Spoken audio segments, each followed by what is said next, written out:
Hello hello नमस्ते। तपाईँहरूलाई स्वागत छ हाम्रो ऱ्यासनल जर्नी च्यानलको लाइभ स्ट्रिमिङमा। साथीहरू, आज हामीले विशेष गरी नेपालको अहिलेको जुन पछिल्लो घटनाक्रम चलिरहेको छ, दलित, जनजाति, धार्मिक अल्पसङ्ख्यक होइन र अरू डिसएडभान्टेज ग्रुपको लागि जसरी काल बनेर हिन्दू राष्ट्र र राजाको बखान गर्दै जुन हिसाबले प्रतिक्रियावादी शक्तिहरू आइरहेका छन्, यो चाहिँ अहिलेको परिप्रेक्ष्यमा बहुत खतरनाक तरिकाले आइरहेको छ। यस कारणले गर्दाखेरि अब यसको प्रतिकार गर्नको लागि भन्दा यसलाई हामीले कसरी लिने त अबका दिनमा? के साँच्चीकै यी चिजहरू अब नर्मलै जान्छन् त, या नेपालको अहिले बदलिदो पोलिटिकल सिनारी अनुसार अबका दिनहरूमा के हुनेछ र ती दिनहरू साँच्चीकै उनीहरूले भने जस्ता दिनहरू आयो भने हाम्रो हालत के हुनेवाला छ भन्ने बारेमा हामी विशेष चर्चा आज हामी गर्नेछौँ। र यसमा हामीले आज विशेष गरी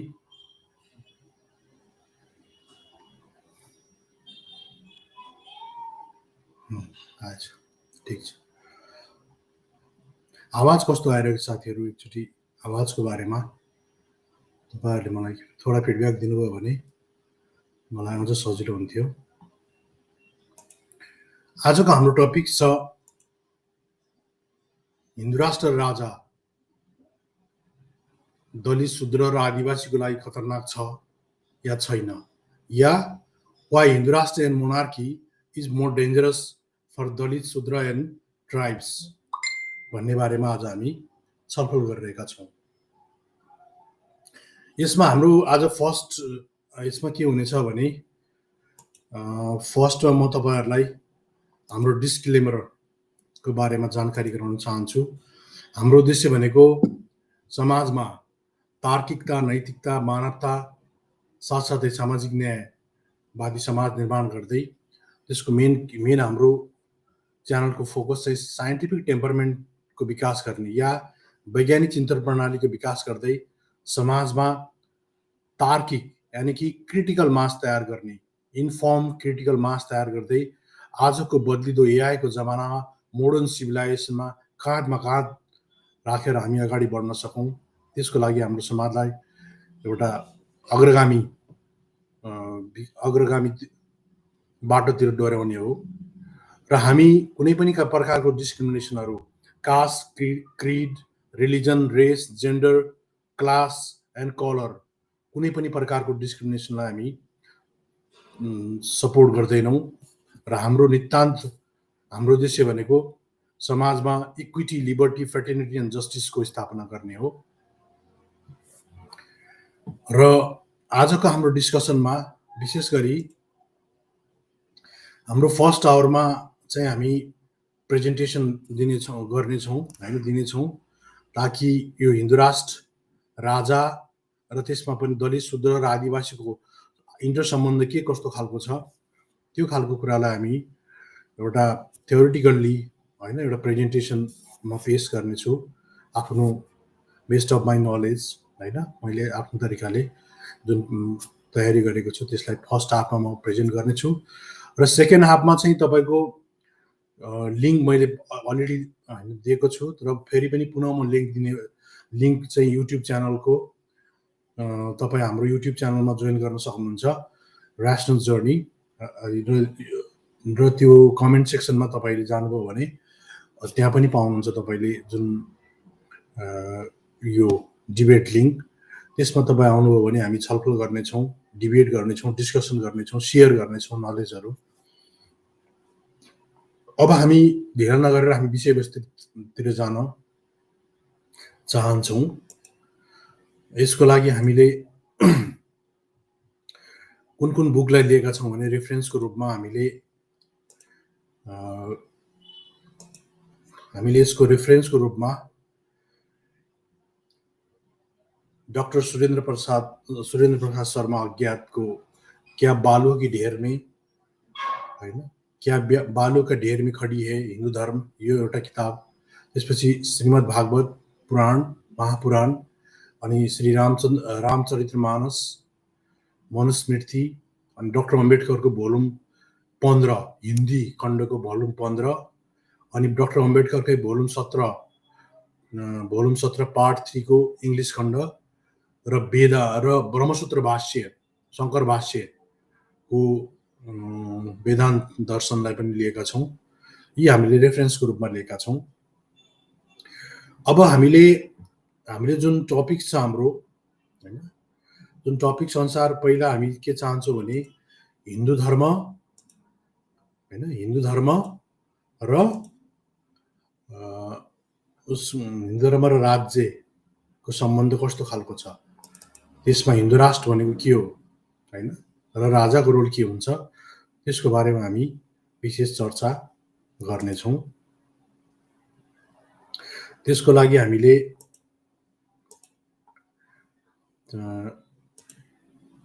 प्रेजेन्ट गर्न चाहन्छौँ। फर्स्टमा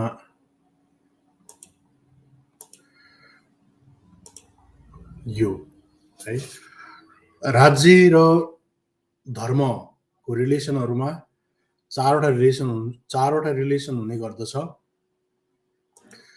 त्यसमा फर्स्टमा हुने गर्दछ कि धर्मतान्त्रिक समाज, धर्मतान्त्रिक देशहरू हुन्छ।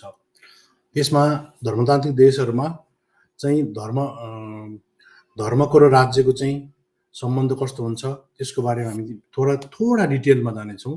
तर अहिले हामी चारवटा सम्बन्धहरूको क्याटेगोरिकली भन्नुपर्दा एउटा धर्मतान्त्रिक समाज हुन्छ, अर्को धर्म सपोर्टेड समाज हुन्छ।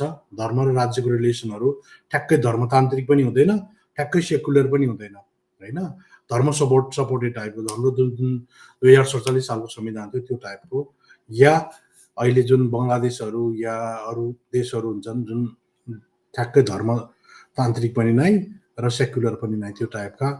अर्को तेस्रो नम्बरमा हुन्छ सेकुलर टाइपको धर्म हैन, रिलेसनसिप भनेको धर्मनिरपेक्ष देशहरू, र चौथो नम्बरमा हुन्छ नास्तिक देशहरू, या मार्क्सवादी नास्तिक हुन् या अन्य नास्तिक हुन्, त्यो चाहिँ नास्तिक टाइपको देशहरू हुन्छन्। आज हामी विशेष गरेर यसमा धर्मतान्त्रिक समाजको बारेमा हामी चर्चा गर्नेछौँ। धर्मतान्त्रिक समाज भनेको के हो त हैन? धर्मतान्त्रिक समाज भन्नाले राज्यको आफ्नो धर्म हुन्छ हैन। धर्मतान्त्रिक समाजमा यसका क्यारेक्टरिस्टिकहरू के हुन्छन्? राज्यको आफ्नो धर्म हुन्छ 1 नम्बर, 2 नम्बरमा राज्यमा धर्मशास्त्र अनुसार बनेको संविधानको कानुन हैन, कानुन बमोजिम राज्य चल्ने गर्छ। यानि कि के भने जस्तो धर्मशास्त्रहरू, हिन्दू धर्मशास्त्र, मुसलमानको शरीयत या हिन्दूको मनुस्मृति, यिनीहरू के हुन्? धार्मिक विधानहरू हुन्। अनि यिनीहरू नै देशको संविधानको रूपमा काम गर्छन् र त्यही अनुसार कानुनी राज्य स्थापना हुने गर्छ। तेस्रो नम्बरमा के हुन्छ? यो व्यवस्थामा धर्मको कन्ट्रोल पुरै राज्यमा हुन्छ हैन। जस्तो हिन्दू राष्ट्र भयो भने के हुन्छ त? हाम्रो हिन्दू राष्ट्र भने के हो? धर्मतान्त्रिक देश हो। त्यस अन्तर्गत यी तीनवटा कुराहरू हुन्छन्। त्यसमा धर्मको कन्ट्रोल पुरै राज्यमा हुन्छ। त्यसपछि हिन्दू राष्ट्र वा धर्मतान्त्रिक राज्यका विशेषताहरू के हुन्छन् त हैन? विशेषताहरूमा चाहिँ यसमा पनि हामी तीनवटा विशेषता मुख्य रूपमा पाउने गर्दछौँ। यसमा विशेषताहरूमा एउटा फर्स्टमा हुन्छ धार्मिक ग्रन्थ मनुस्मृति अनुसार नै राज्यको मूल संविधान हुन्छ हैन। हिन्दू राष्ट्रमा के हुन्छ? धार्मिक ग्रन्थ जस्तो हिन्दू भएको हुनाले मनुस्मृति, यो चाहिँ आचार संहिता, हिन्दू धर्मको धर्म अनुसार चल्ने एउटा आचार संहिता हो। जस्तो उनीहरूले वैदिक सनातन मान्छौँ के यताउता फसाङ कुरा गरे पनि मेन राज्यलाई चलाउने संविधान भनेको हिन्दू धर्ममा मनुस्मृति हो हैन। र त्यस्तै गरेर इस्लामिक कन्ट्रीमा के हुन्छ? शरीयत, कुफुहरू हुन्छन्। त्यो चाहिँ के हुन्छ? Islamic moral code of conduct निर्माण गर्ने हुन्छ। त्यही अनुसार चाहिँ जस्तो अफगानिस्तानमा त्यो खालको छ हैन। अरू चाहिँ जस्तो अब अन्य देशहरू इस्लामिक कन्ट्रीहरूमा पनि जहाँ उनीहरूले इस्लामिक कन्ट्री तोकेका छन् हैन, त्यो देशहरूमा उनीहरूको शरीयत कानुन चल्ने गर्छ। त्यस्तै 1950 भन्दा अगाडि जुन इन्डिया थियो त्यसमा पनि शरीयत कानुन पनि चल्थ्यो र हिन्दूहरूलाई चाहिँ मनुस्मृति कानुनहरू चल्ने गर्थ्यो। र त्यस्तै गरेर हाम्रो नेपालमा पनि जुन 1910 को हैन 1910 को संविधान जुन छ हैन मुलुकियन, त्यो मुलुकियन चाहिँ के हो? धार्मिक संविधान, मनुस्मृति नै राज्यको मूल संविधान भएको स्थिति हो। 2 नम्बरमा के हुन्छ? धर्म प्रमुख को हुन्छ? धर्म प्रमुख धर्मगुरुहरू नै हेड अफ द स्टेट, राजा हैन, हेड अफ द स्टेट हुने गर्दछ। जस्तो इरानहरुमा छन् तिनी आयतुल्लाह खोमेनीहरु, यिनीहरु चाहिँ धर्मको जुन इमामहरु हुन्छन्, तर तिनीहरु नै धर्मगुरुहरु हुन्छन्, तिनीहरु नै हेड अफ द स्टेट हुने गर्दछन् हैन इरानमा। या जुन यो धर्मतान्त्रिक देशहरुमा हैन, इस्लामिक कन्ट्रीहरुमा भए जस्तै त्यस्तै गरेर अर्को वा हेड अफ द स्टेट राजा धर्म प्रमुख धर्मगुरुहरुको अन्डरमा हुन्छ। जस्तो नेपालमा थियो हैन, हेड अफ द स्टेट राजा चाहिँ जस्तो राजाहरु के थिए? धर्म प्रमुख धर्मगुरुहरुको अन्डरमा हुने गर्दथे। अनि उनीहरुले नै धार्मिक जस्तो मनुस्मृतिहरुमा हैन यो यस्तो लेखेको छ, सरकार यो लेखेको छ, हाम्रो विधानमा यो छ, यस्तो छ भन्ने त्यो टाइपको गाइड चाहिँ उनीहरुले गर्दथे। त्यसै 3 नम्बरमा के हुने गर्छ? धार्मिक विशेषाधिकारहरु हैन, रिलिजियस प्रिभिलेजहरु हुने गर्छ। को कारण कुनै निश्चित जाति जस्तै अब जस्तो यो धार्मिक प्रिभिलेजहरु जस्तै मुलुकियनमा हैन, मुलुकियनमा जस्तो के छ?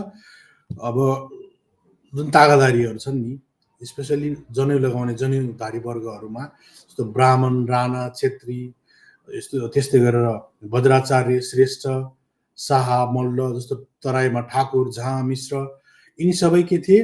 प्रिभिलेज ग्रुपहरु थिए कि हैन। किनभने तिनीहरुलाई जनेउ लगाउँथे, जनेउ लगाएपछि स्पेशली जुन मनुस्मृति अनुसार उनीहरुले विशेष अधिकार पाउने गर्थे, त्यो रिलिजियस विशेष अधिकार या उनीहरुको कास्ट सुप्रिमेसी हैन, जातको वर्चस्व, जातको विशेष अधिकार हैन, जातको श्रेष्ठता र जातको इम्युनिटी भन्ने गरिन्छ के। इम्युनिटी भनेको चाहिँ त्यो भएको कारणले इन्डाइरेक्ट फाइदाहरु पाउने खालको हो। त्यो खालको चाहिँ कुनै निश्चित अमुक जातमा जन्मेकै कारणबाट पाउने विशेष सुविधा, सेवा हैन, सेवा सुविधा, अधिकार, अवसर हैन, जमिनको बिर्ता, शिक्षा, सम्पत्ति, कानुनमा विशेषाधिकार र प्रिभिलेजहरु उनीहरुले पाउने गर्दछन्। यो चाहिँ के हो? हामीले जुन हिन्दू राष्ट्रमा भयो भने के हुन्छ त भोलि भन्ने बारेमा हामीले जानकारी लियौं। अब हामी सेकेन्ड अप्सनमा हामी के जान्छौं भने सेकेन्ड अप्सनमा चाहिँ हामीले अब जुन हाम्रो टपिक छ हैन, जुन हाम्रो सेकेन्ड अप्सनको टपिक छ, त्यो टपिक्समा हामीले जस्तै अब हाम्रो यो सेकेन्ड टपिक्स जुन छ त्यसमा हामीले जस्तो शूद्र, दलित, आदिवासी भनेर जुन किटान गरेका छौं नि, अब त्यो शूद्र, दलित, आदिवासी भनेको को हो त हैन? त्यो भनेको त्यसलाई हामीले अब डिफाइन गर्ने कोसिस गर्ने छौं। जस्तै तपाई देख्न सक्नुहुन्छ, जस्तो हामीले लेखेका छौं हैन, किन हिन्दू राष्ट्र राजा, अब अहिले हामीले हिन्दू राष्ट्र राजाको बारेमा त भन्यौं, अब दलित, शूद्र र आदिवासी भनेका को हुन् त हैन, हिन्दू राष्ट्र अन्तर्गतका तिनीहरु को हुन् भन्ने बारेमा चाहिँ हामीले त्यसको बारेमा छलफल गर्नेछौँ। अब त्यो भनेको को हुन् भने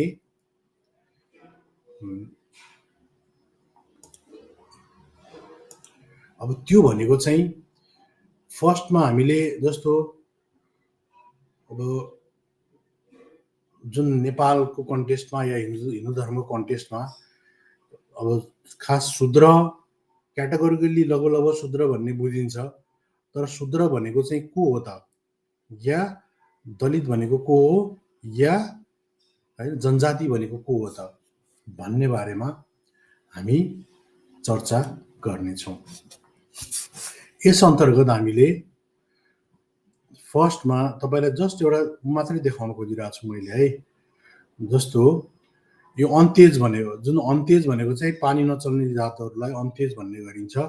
यसमा तपाईले देख्न सक्नुहुन्छ, यस अन्तर्गत तपाईले चाहिँ नि यो तपाईको व्यास स्मृतिको कुरा गरिरहेको छु मैले होइन। अब यसमा तपाईँले व्यास स्मृति अनुसार तपाईँले पाउन सक्नुहुनेछ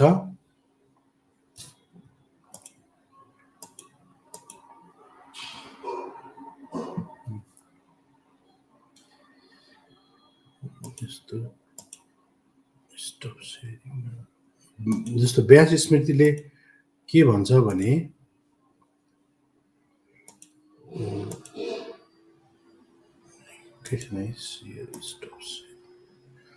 जस्तो हामीले देख्न सक्छौँ यसमा स्पष्ट रूपमा व्यास स्मृतिमा के लेखेको छ भने जस्तो हेर्नुहोस् है त, व्यास स्मृति अन्तर्गत तपाईँले देख्न सक्नुहुन्छ बनिक भनेको बनिया किरात होइन, जुन किरात मङ्गोल नेपालमा जुन मङ्गोल लगभग किरात भन्ने गरिन्छ, किरात, कायस्थ, माली, कुन्बी होइन, स्यारमार, कन्जर, चाण्डाल, दास होइन, सोपच और कोली, यिनीहरू सबै अन्त्य जाति हुन्। यिनीहरू सबै जुन जनै नभेट्ने जातिहरू, जस्तो यहाँ त आउँछ कायस्थलाई पनि भनेको छ, अनि बनियालाई पनि भनेको छ। यी सबै अन्त्य जातिहरू भनेको पानी नचल्ने जातहरू भनेर भनिएको छ। त्यस्तै गरेर हामीले तपाईँको अर्को हामीले के पाउँछौँ भने यो श्रीमद् भागवतमा तपाईँले अर्को पनि देख्न सक्नुहुन्छ। यसमा श्रीमद् भागवतमा पनि के भनिएको छ भने जस्तो यो श्रीमद् भागवतको तपाईँले फेरि यसले के झुटो कुरा भन्यो भन्ने मानौला, म तपाईँलाई देखाइदिइहालौँ। जस्तो यो श्रीमद् भागवत अन्तर्गत यो तपाईँले है चतुर्थ अध्यायमा तपाईँले पाउन सक्नुहुन्छ होइन।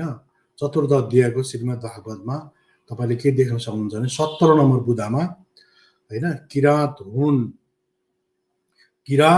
हुन, आन्ध्र, पुलिन्द, पुल्कस, आभिर भनेको चाहिँ अहिलेको यादवहरू है, यादवहरू अनि कङ्क। अब कति होइन यो आभिर भन्ने चाहिँ तपाईँ नेपालको इतिहासमा पनि तपाईँले बहुत पाउनुहुन्छ। जब यो अंशुवर्मा भन्दा थोरै अगाडितिर आभिरहरूले चाहिँ राज्य गरेको कुरा लेखेको छ क्या त्यसमा। अनि आभिर, कङ्क, यवन और खस यिनी सबै निज जातिहरूमा पर्छन्। तपाईँलाई जस्ट एउटा शूद्रको क्याटेगोरीमा को पर्छन् त्यो तपाईँलाई म देखाउन खोजिरहेको छु। किरात, खस अनि तराईका यादव, यवन, कङ्क यिनी सबै निज जाति तथा दूसरे पापी जिनके शरणगत भक्ति की शरण ग्रहण करके यी पवित्र हो जाता है भनेको यिनी सबैलाई पापी भनेर भनिएको छ। अनि यिनीहरूले जब कृष्णको चाहिँ चरणमा आउँछन् र भक्ति गर्छन् तब यिनीहरू पनि पवित्र हुन्छन् भन्ने प्रसङ्गमा यो कुरा भनिएको छ। अब त्यस्तै मैले तपाईँलाई रामचरित्र मानसबाट पनि देखाउन खोजिरहेको छु। अब यो होइन रामचरित्र मानसमा तपाईँले यो चाहिँ मैले जुन अहिले जस्ट तपाईँलाई देखाइरहेको छु यो चाहिँ रामचरित्र मानसको हो होइन। रामचरित्र मानस के भन्छ, अरे मूर्ख मन जुन पतितो भी पावन करने वाले श्री राम को भजकर किसने परम गति नहीं पाए। गणिका, अजालिम, व्याध, गिद्ध, गज आदि बहुत सी दृष्टि को उन्होंने तार दिया और आबिर, एवन, किरात, खस, श्रपथ भनेको चण्डाल आदि जो अत्यन्त पाप रूपी है भनेको के छ। आबिर भनेको यादवहरू होइन, किरात भनेको किरात जुन किरातीहरू नेपालमा पूर्वी पहाडमा पाउने गर्दछन्। या इतिहास अनुसार अब काठमाडौँ होइन, काठमाडौँ प्राग ऐतिहासिक कालमा चाहिँ काठमाडौँदेखि उताको कुराहरू गरिन्छ होइन। किरात, खस भनेको खस राज्यमा जुन खसहरू 16औं शताब्दीमा जनै भिराएर होइन जङ्गबहादुरको पालादेखि उनीहरू क्षेत्री कहलिएका, तर वास्तविक रूपमा खस यिनीहरू सबै के हुन्, चाण्डाल अथवा अत्यन्त पाप रूपी हुन्। यिनीहरू चाहिँ निज जातिमा पर्छन्। जो वो भी केवल एक बार जिनका नाम लेकर होइन पवित्र हो जाते भनेको यहाँ के भनिएको छ भने जसरी उन रामजीको मैं नमस्कार करता हूँ भनेको जसरी भागवतले चाहिँ कृष्णको नाम लियो भने तिनीहरू पवित्र हुन्छन् भनेको छ। यसमा चाहिँ रामचरितमानसमा स्पेसल्ली के छ भने रामचरितमानस भनेको चाहिँ त्यो उसको के यो राम होइन रामका अनुयायीहरूको लागि लेखिएको स्पेसल त्यो ग्रन्थ हो। त्यसमा चाहिँ के भन्छ भने तुलसीदास दुबे ब्राह्मणले के भन्छन् भने यी किरात आबिर खस अत्यन्त पापरूपीहरू पनि रामको शरणमा आयो भने यिनीहरू पवित्र हुन्छन् भन्ने प्रसङ्गमा यो कुरा भनिएको छ है। त्यस्तै गरेर तपाईले अर्को प्रसङ्गमा मनुस्मृतिमा पनि पाउन सक्नुहुन्छ हैन। त्यस्तै गरेर तपाईले यो मनुस्मृतिमा पनि के भनिएको छ भने मनुस्मृतिको 10 नम्बर च्याप्टरको हैन 44 नम्बरमा के भनिएको छ भने यसमा पोन्ड्रक चौन द्रविड कम्बोज यवन शक पारद हैन अनि पल्लव चीन किरात दरद और शक यो यहाँ शक दुई ठाउँमा आएको छ। यो एउटा खस भनेको हो, एउटा माथि शक भनेको हो हैन। यो खस ए भूतपूर्व क्षेत्रीय जातीय भनेको जबसम्म यहाँ यो मनुस्मृतिमा के भनिएको छ भने जबसम्म यिनीहरू सत्तामा रहन्छन् तबसम्म क्षेत्रीय हुन्छन् भन्ने प्रसङ्ग गरिएको छ। जब सत्ताबाट गयो भने चाहिँ तिनीहरू क्रियालोलुपतादि कारण शूद्रत्वको प्राप्त गर्छन् भनेको यिनीहरू शूद्र भइसक्यो। अब जस्तो अब यिनीहरू यहाँका खसहरू अब शूद्र भइसके, अब यिनीहरूलाई ब्राह्मणहरूले खस बनाएर खसी बनाइसके र यिनीहरूलाई शूद्रकै रूपमा ट्रिट गर्नेवाला छन्। तर यहाँ समस्या के हो भने अब यिनीहरू अल्पसङ्ख्यक छन् अहिले होइन। शूद्रसँग के अरे खसलाई शूद्र बनाएर बदिया बनाएर यिनीहरूले ट्रिट गर्ने थाल्यो भने ब्याकफायर हुन्छ। त्यस कारणले गर्दा उनीहरू चाहिँ शूद्रत्वको प्राप्त हुन्छन् भन्न चाहिँ भनेको छन् र तर यिनीहरूलाई चाहिँ क्षेत्रीको हावा हालेर यिनीहरूको काँधमा चढेर, किनभने जस्तो अब खस आर्य भन्यो होइन, खस आर्य भनेर उनीहरूलाई फल्स कन्सियसनेस भन्छ क्या मार्क्सवादी भाषामा। उनीहरूलाई त्यो झुटको गर्व पैदा गर्ने क्या उनीहरूमा, क्षेत्रीको पैदा गर्ने फल्स कन्सियसनेस पैदा गरेर अनि उनीहरूलाई उनीहरू काँधमा बन्दुक राखेर लड्नु छ। त्यस कारणले उनीहरूलाई चाहिँ अहिले खस बनाएर शूद्र बनाएर चाहिँ शूद्र नबनाएर उनीहरूलाई क्षेत्रीको रूपमा ट्रिट गरेर खसारे भनेर संविधानले दिएको जुन सबै छ जस्तो अधिकार चर्लम चुर्लुम खाने उपाय गरेका छन्, तर उनीहरू चाहिँ त्यसैमा मक्ख पर्ने गरेका छन्। त्यस्तै गरेर अब हामी चाहिँ खस आर्य भनेको त्यो कुरा हामीले जान्यौँ होइन। त्यसपछि हामीले के छ, हामीले खस आर्य भनेको त्यो कुरा हामीले क्लियर कट रूपमा जान्यौँ। त्यसपछि हामीले हिन्दू राष्ट्र र राजामा कसको रोल के हुन्छ त्यो कुरा पनि हामीले जान्यौँ।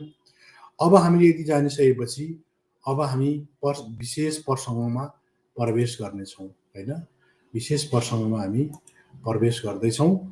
यसमा हामीले डाक्टर सुरेन्द्र प्रसाद शर्मा अज्ञातको हिन्दू धर्म और शूद्र भन्ने जुन एउटा च्याप्टर छ त्योबाट हामीले यो कुराहरू लिएका छौँ। यसमा हिन्दू धर्म र शूद्र भन्ने जुन च्याप्टर छ त्यो च्याप्टरमा हामीले यो च्याप्टरलाई नै हामीले विशेष ध्यान दिएर यसको बारेमा हामी यसलाई डिकोड गर्ने हामी कोसिस गर्नेछौँ।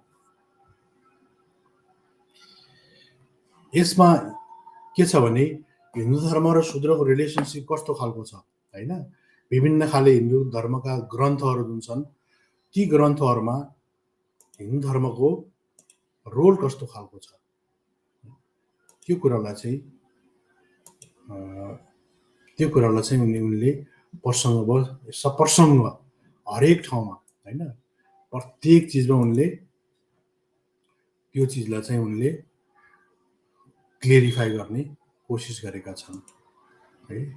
अनि त्यसैलाई हामीले विशेष गरेर हामी डिकोड गर्ने कोसिस गर्नेछौँ ताकि यो जुन सूत्र आजबाट तपाईँहरूलाई यो भ्रम नहोस् कि साँच्चीकै भोलि हिन्दू राष्ट्र आयो भने होइन शूद्रको लागि, दलितको लागि, महिलाको लागि के हालत हुन्छ भन्ने बारेमा चाहिँ लगभग तपाईँ आजको दिनबाट एक खालको क्लियर हुन सक्नुहोस्, म त्यो चाहन्छु होइन। ताकि यो जस्तो जुन भ्रम अहिले सिर्जना गर्दैछन् होइन ब्राह्मणवादी साथीहरूले, त्यो भ्रमबाट चाहिँ मुक्त गराउनुहोस् र आफू पनि मुक्त हुनुहोस् भन्ने चाहिँ म चाहन्छु। अब यसमा के छ भने स्कन्द पुराण होइन वैष्णव खण्ड अध्याय 19 ब्रह्मखण्ड, यसमा के लेखिएको छ भने हिन जातिका व्यक्तिको कभी उपदेश नहीं देना चाहिए भनेको हिन जातिको मानिसलाई कहिले पनि उपदेश दिनु हुँदैन होइन। यदि कोही ब्राह्मण किसी शूद्रको उपदेश गरे तो, यदि कोही ब्राह्मणले शूद्रलाई उपदेश दियो भने त्यो दूसरे ब्राह्मण उसका बहिष्कार करे भनेको त्यस्तो गर्यो भने चाहिँ त्यो उपदेश दिने ब्राह्मणलाई दूसरा ब्राह्मणलाई चाहिँ बहिष्कार गर्ने और उसके बिरादरीले बहिष्कार करे और उसे चाण्डाल की तरह त्याग करे भनेको उसलाई एकदम पानी नचल्ने चण्डालको जस्तो त्याग गरिदिनुपर्छ र गाउँबाट बाहिर निकालिदिनुपर्छ र पढलेखे शूद्रको दूर से ही त्याग दे भनेको अब यदि चाहिँ कुनै पढलेखेको शूद्र छ भने त्यसलाई दूर ताकि टाढै राख्ने, त्यसलाई बहिष्कारै गरिदिने। हेर्नुहोस् है कतिसम्म घृणा छ कि यिनीहरूमा होइन। कसैले कोही ब्राह्मणले शूद्रलाई पढाइ लेखाए अलिकति उपदेश दिन थाल्यो, त्यो ब्राह्मणलाई नै बहिष्कार गरिदिने, चण्डालको जस्तो व्यवहार गर्ने, गाउँबाट निकाला गरिदिने। तर पनि कोही शूद्रले पढिहाल्यो भने पनि त्यो शूद्रलाई पनि त्याग गर्ने भनेर यो चाहिँ स्कन्द पुराणमा लेखिएको छ। त्यस्तै गरेर गौतम धर्मसूत्रले के भन्छ, शूद्र को वेद से बहुत ही शक्ति से दूर रखने का आदेश है भनेको शूद्रलाई चाहिँ वेदबाट जसरी हुन्छ टाढा राख्ने हैन। गौतम धर्मसूत्रले के भन्छ, यदि शूद्र वेद मन्त्रको सुनले, यदि शूद्रले वेद मन्त्रलाई सुन्यो भने उसको कानमा रागा और लाख पिघलाकर डाल्न चाहिए भनेको उसलाई उसको कानमा चाहिँ सिसा पगालेर कानमा हालिदिने हैन, वेद यदि सुन्यो भने। अनि त्यसपछि शब्दको उच्चारण, वेदको शब्दहरू उच्चारण गरेर जीव चिरेर हैन, जिब्रो चाहिँ चिर देनी ही चाहिए हैन। धारण गर्यो भने, याद गर्यो भने शरीरको कुल्लाड से भनेको जुन कुल्लाडी हुन्छ नि त्यसले हानेर काट देन चाहिए हैन, शरीरलाई नै काट दिने भनेर भनिएको छ। अब तपाईले अझ उसमा पनि यो कुरा त तपाईले यसमा पनि देख्न सक्नुहुन्छ हैन। यो तपाईले जुन शंकर भाष्य छ, यो शंकर भाष्य है ब्रह्मसूत्र भाष्यको शंकर भाष्यमा पनि तपाई यो देख्न सक्नुहुन्छ। यसमा पनि के भनिएको छ भने शंकरले के भन्छन् भने यदि शूद्रको विद्या में अधिकार नहीं है, बिल्कुल अधिकार छैन शूद्रलाई हैन, किनकि शूद्रले हैन वेदको सुन्न, अध्ययन गर्न, अर्थ ज्ञान लगाउन एकदम निषेध छ, किनभने उसले वर्तमान गरेको हुँदैन, त्यही कारणले उसलाई यो कुरा गर्न दिनु हुँदैन भनेको छ। त्यस्तै गरेर शूद्रले यदि वेदलाई सुन्यो भने दोनों कान रागा और लाख से भर दे भनेको दुईटै कानलाई सिसा पगालेर रागा और लाख से हैन, त्यो चाहिँ कान दुईटै कानलाई जुन कुराले सुन्यो त्यसलाई बन्द गरिदिने हैन। किनभने शूद्र भनेको निसन्देही पादयुक्त जङ्गम शमशान है भनेको मरेको लास जस्तो हो शूद्र भनेको। त्यसलाई केही गर्ने, त्यसलाई खाली सेवा गराउने मात्रै, त्यसलाई खाली सेवा मात्रै गराउनु पर्छ भन्ने चाहिँ उनको भनाइ छ। त्यस्तै गरेर शूद्रले उच्चारण गर्यो भने हैन, वेदको उच्चारण गर्यो भने उसको के गर्ने, जिब्रो काट्दिने, जिब्रो काटेर त्यसलाई जस्तो यदि शूद्रले वेदको उच्चारण गर्यो भने शूद्रको जिब्रो काटेर त्यसलाई यदि जिब्रो उच्छेद हैन, जिब्रोलाई उच्चारण गर्यो भने उच्छेद गरिदिने। त्यस्तै गरेर शूद्रले त्यसलाई धारण गर्यो हैन, यदि त्यसलाई धारण गर्यो भने शरीरको भेद्न चाहिए भनेको शरीरलाई नै अघि गौतम स्मृतिमा भने जस्तै पुरा भेद दिने होइन, पुरै त्यसलाई काटेर हालिदिने भनेर भनेको छ। यसरी एकदम निरङ्कुश जहानिया व्यवहार चाहिँ गरिरहेको छ। त्यस्तै गरेर यदि अझ मनुले के भन्छन् भने राजाले ब्राह्मण के साथ एक आसन पर बैठे हुए शूद्रको भनेको यदि शूद्र चाहिँ ब्राह्मणको साथ एउटै आसनमा बस्यो भने शूद्रलाई के गर्ने, कम्मर से दबा कर भनेको कम्मरबाट दबा होइन, कम्मरमा चाहिँ त्यो लोहे भनेको गरम लोहा हुन्छ नि भनेको फलाम तताएर चाहिँ कम्मरमा दाम दिने, त्यो ताकि चिन्न बसोस् र राज्यको सीमाबाट बाहिर निकालिदिने। त्यसकारण र उसकै नितम्बको कटुवा दे र उसको के हुन्छ, त्यो चाकको मासु पुरै काटिदिने भनेर मनुस्मृतिको 8:1/281 स्पष्ट रूपमा लेखिएको छ। मनुले यदि उनीहरूसँगै बस्यो भने, हिन्दू राष्ट्र भयो भने के चाहिँ दलित शूद्र अन्त्यजहरूलाई के उनीहरूले यसरी स्वीकार गर्लान् त? यो बहुत सोचनीय कुरा छ के। त्यस्तै गरेर शूद्र अनि अर्को कुरा के छ भने शूद्रलाई लुट्ने कुरा छ के। यदि यज्ञ गर्दै गर्यो होइन, यज्ञ गर्दाखेरि के हुन्छ, यदि यज्ञ गर्दाखेरि होइन, जस्तो यज्ञ गर्दैछ, यज्ञ गर्दा गर्दै पुगेन, धनको अभाव भयो भने पहिला के गर्ने, वैश्यकोमा गएर त्यसलाई होइन, वैश्यकोमा गएर त्यो उसको धन सम्पत्ति लुट्ने। तर वैश्यको सम्पदा लुट्दाखेरि पनि पूर्णता पाएन भने अनि बलात्कार या चोरी गर्ने, बलात्कार या चोरी से शूद्रको घरमा जाने अनि उसको घरमा जो छन् त्यसलाई बलात्कार गर्ने, बलजप्ती होइन, चोरी गर्ने, जे गर्नु छ गर्ने र शूद्रका यज्ञ होइन, त्यसपछि त्यो धनलाई शूद्रको धनलाई ल्याएर यज्ञ सम्पन्न गर्ने। किनभने शूद्रको यज्ञ से कोही सम्बन्ध नै है, शूद्रको के छ, यज्ञसँग कुनै सम्बन्ध नै छैन भनेर यसले स्पष्ट रूपमा मनुस्मृतिको 8:417 भनेको छ। त्यस्तै गरेर बिना विकल्प होइन, कुनै पनि अर्थात् ब्राह्मण बिना विकल्प सोच विचार किए भनेको ब्राह्मणले बिना विकल्प कुनै पनि विकल्प बिना सोच विचारै नगरेर होइन, शूद्रको धनको शूद्रको धनलाई लिने, उसका निजी धन कुछ भी नहीं है, उनीहरूको निजी धन सम्पत्ति कुनै पनि हुँदैन, वो स्वामी के ग्रहण गर्ने योग्य धन वाली होइन, और वो स्वामी के ग्रहण गर्ने योग्य धन वाला है भनेको उसको सम्पत्ति जे छ त्यो सबै स्वामी भनेको ब्राह्मणको ले ग्रहण गर्ने योग्य हुन्छ।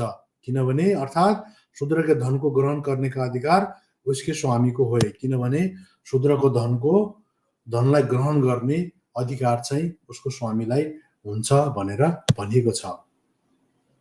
त्यस्तै गरेर हिन्दू धर्मशास्त्रले शूद्रको जन्मजात दास घोषित होइन गरिदिया है, किनभने शूद्रलाई जन्मजात रूपमा दास घोषणा गरिएको छ र मनुस्मृति का कथन है कि शूद्र चाहे खरिदा हुआ हो या नहीं, शूद्रलाई यदि खरिद गरिएको हो या नहोस्, ऊ चाहिँ उसे दास की तरह काम करवाए होइन, यदि शूद्रलाई खरिद गरिएको होस् या नहोस् तर उसलाई के गर्ने, दासको बराबर काम गराउने भनेर भनिएको छ। किनभने विधाता ने उसे ब्राह्मण की दासता करने के लिए ही रखा है। विधाताले भनेको जो डिभाइन ल क्रिएट गर्ने ब्रह्मा या ईश्वरले ब्राह्मणको दासताकै लागि नै बनाएको, अरू उसको केही कामै छैन, उसको काम भनेको दासको रूपमा होइन ब्राह्मणको सेवा गर्ने मात्रै हो भनेर भनिएको छ। त्यस्तै गरेर शूद्र से अब सुद की दर भनेको चाहिँ ब्याज दर के या ट्याक्सको बारेमा के भन्छन् भने यदि ब्राह्मणले चाहिँ ट्याक्स दिनु पर्यो भने 2% दिने होइन, क्षेत्रीयले दिनु पर्यो भने 3% दिने र वैश्यले 4%, तर शूद्रले के गर्ने 5% सम्म होइन सुदको भर्ने भनेको ट्याक्सलाई 5% सम्म भर्ने भनेर भनिएको छ। त्यस्तै गरेर शूद्रको नाम या दासता होइन, शूद्रको नाम या दासताको बारेमा पनि के भनिएको छ भने शूद्रले नाम होइन नामहरू चाहिँ पछाडि दास लगाउने होइन नामको पछाडि शूद्र के गर्ने दास लगाउने होइन यदि शूद्र जस्तो भनौँ न अब भनौँ मानव चण्डेश्वर दास यो दास बिपी दास होइन दास लगायो भने के भयो त्यो चाहिँ शूद्रको हो भन्ने कुरा थाहा पाउनु पर्यो होइन शर्माजीले के भने प्रसाद राखे प्रसाद ज्ञान प्रसाद होइन राम प्रसाद भन्यो भने त्यो ब्राह्मणको हो भन्ने कुरा बुझ्नुपर्ने भयो होइन त्यस्तै गरेर अब छेत्रीको के छ त्यस्तै गरेर छेत्रीको चाहिँ अब यदि छेत्री छ भने चाहिँ जस्तो बहादुर होइन बहादुर होइन ज्ञान बहादुर राम बहादुर त्यो टाइपको बहादुर नाम चाहिँ उनीहरूको हुने भयो कि त्यस्तै गरेर अनि जस्तो यदि वैश्य छ भने चाहिँ अब त्यस्तै गरेर जस्तो वैश्य छ भनेपछि अब उनीहरूको चाहिँ अब जस्तो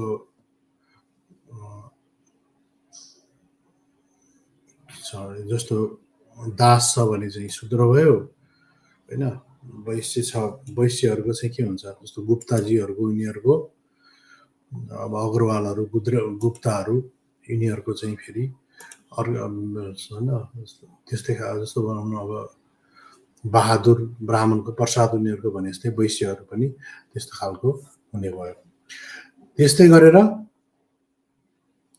अब पाणिनीले अष्टाध्यायमा के भन्छ भने कुनै शूद्रले अभिवादन गर्यो होइन यदि शूद्रले अभिवादन गर्यो भने त्यसलाई के गर्ने शूद्रले त्यसलाई धेरै एकदम नगर्ने होइन अधिक उत्साह प्रदर्शन नगर्ने यस्तो गर्यो भने चाहिँ मात्तिन्छ भनेर छ भने होला होइन यो अष्टाध्यायमा अधिक उत्साहका प्रदर्शन नगरे भनेर भनेको छ अब नाट्यशास्त्र विधानको बारेमा के भनेको छ भने यदि रङ्गशालामा खेल भइरहेको छ भने शूद्रलाई चाहिँ पृथक स्थानमा राख्ने होइन छुट्टै कुनामा लगेर राख्ने होइन शूद्रको बैठने के लिए पृथक स्थान दो त्यस्तै रङ्गमञ्चमा छ भने कालो लुगा लगाएर मात्र जाने शूद्र ताकि टाढाबाट हेर्दा चिनियोस् अनि शूद्रले जस्तो महाकाव्यहरू खेल्नु पर्यो भने देवताको रोल छेत्रीले खेल्ने होइन अनि कुलीन पुरुषको रोल चाहिँ कुलीन पुरुषहरूले संस्कृत बोल्ने अनि अधम जातिले प्राकृत बोल्ने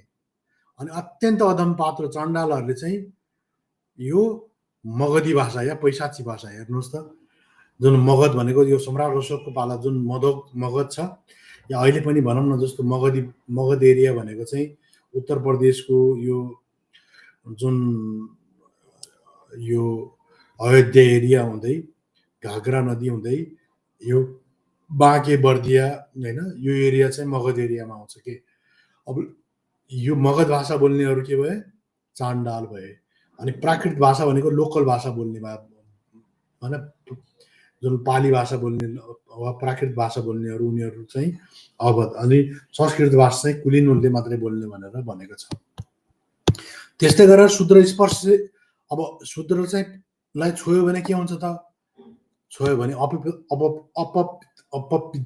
पवित्रता होइन अपवित्रताको बारेमा भने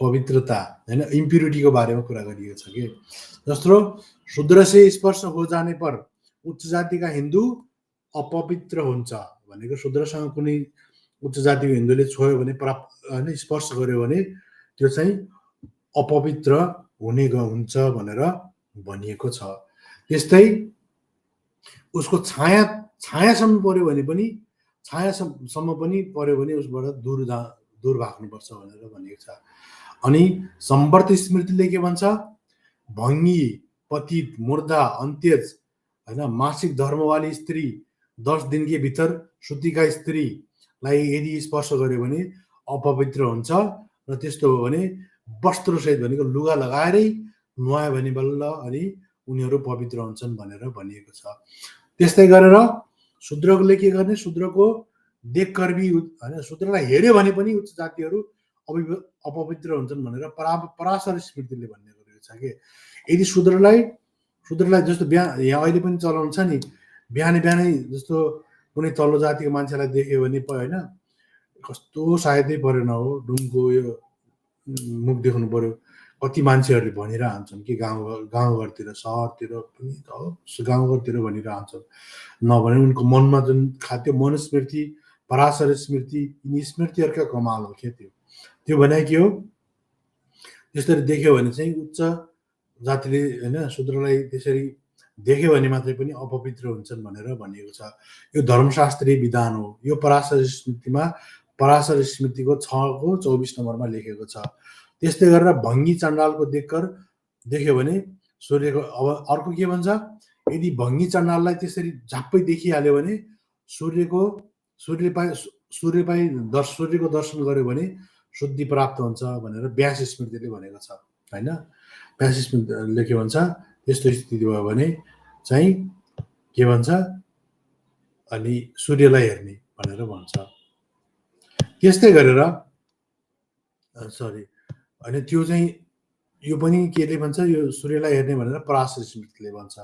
अब व्यास स्मृतिले के भन्छ भने बनिया, किरात, कायस्थ, माली, कुन्बी, स्यारमार, कन्जर, चाण्डाल, दास, शाश्वत, कोल यी सबै अन्त्यज हुन् र यिनसे बातचित गर्ने से पर्वी भनेको यदि यिनीहरूसँग कुराकानी गर्यो भने पनि होइन, यहाँ तपाईँ हेर्नुहोस् त कस्तो लेखेको छ हो, यदि बातचित गर्ने पर्वी स्नान से भनेको नुहायो भने मात्रै होइन, स्नान से अनि यिनीहरूलाई देख्यो भने सूर्य दर्शन से मात्रै शुद्धि हुन्छ भनेर भनिएको छ। अब यहाँ यिनीहरूले के, नेपालका किराँतहरूले बुझ है साथी हो, किराँतले अनि कायस्थ भनेको जस्तो तराईमा कायस्थहरू छन् नि, सिकेलालहरू, यिनीहरू सबै कायस्थ हुन्। यिनीहरू आफूलाई एकदम ठुलो ठान्छन्।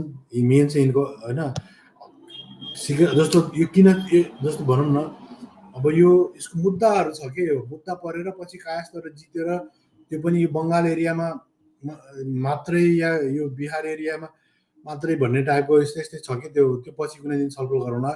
एक कायस्थ जस्तो भनौँ, विवेकानन्द पनि कायस्थ हो। अनि विवेकानन्द कायस्थ भएको उसलाई शूद्रको ट्रिट गरिन्छ। अनि शूद्र भएको हुनाले उसलाई चाहिँ अमेरिकामा जब चाहिँ धार्मिक सम्मेलन भयो त्यतिखेर चाहिँ बाहुनहरूले उसलाई अनुमति नै दिएनन् क्या त्यहाँ प्रेजेन्ट गर्नलाई, किनभने ऊ चाहिँ शूद्र होइन, कायस्थ अन्त्यज हो नि त, अन्त्यज भएको हुनाले उसलाई चाहिँ अशुद्ध मानिन्थ्यो। पछि बुद्धिस्ट सोसाइटीहरूले दिएर बल्ल प्रेजेन्ट गरेको हो कि त्यो इतिहास, त्यो रियल इतिहास त्यो हो। और चाण्डाल और शोषक नामक शूद्रकै उपविभाग होइन, अब यो खालको छ। अब अर्को कुरा मनुस्मृतिको 10देखि 51 होइन, मनुस्मृतिको 10:51 देखि 56सम्म के भन्छ भने चण्डाल और सोपच होइन, चण्डाललाई यदि अब यहाँ हेर है साथी हो, धेरै कुरा बुझ है साथी हो, चण्डाल और होइन सापच का निवास गाउँ के बाहर होना चाहिए भनेको यदि चाहिँ त्यस्तो खालको ऊ छ भने होइन, अब चण्डाल र उसको बाहिर हुनु, गाउँभन्दा बाहिर यिनीहरूको वासस्थान चाहिँ बाहिर हुनुपर्छ भनेर भनेको छ होइन। निवास गाउँ से बाहर हो ओके। और इनके पात्रों को छुआ नजाए होइन, यिनीहरूलाई के गर्नुपर्छ, छुनु हुँदैन भनेर भनिएको छ होइन। यिनीहरू किनभने यिनीहरू भनेका अन्त्यज हुन् होइन, यिनीहरूलाई बिल्कुल छुनु हुँदैन भनेर भनिएको छ है। त्यस्तै गरेर अनि यिनीहरूलाई छुनु हुँदैन भनेर भनेको छ। अनि मृतकको अनि यिनीहरूको सम्पत्ति भने के हो, कुत्ता र गधा भने कुकुर र गधा मात्रै यिनीहरूका सम्पत्तिहरू हुन् भनेर भनिएको छ। म तपाईँलाई थोरै यो फेसबुकमा यो डिबेटको लिङ्क म सेयर गरिहालौँ है त, डिबेटको लिङ्क सेयर गरिदिन्छु म फेसबुकमा, अनि त्यसपछि तपाईँहरूले मजासँग उ गर्नु होला, केही छैन होइन।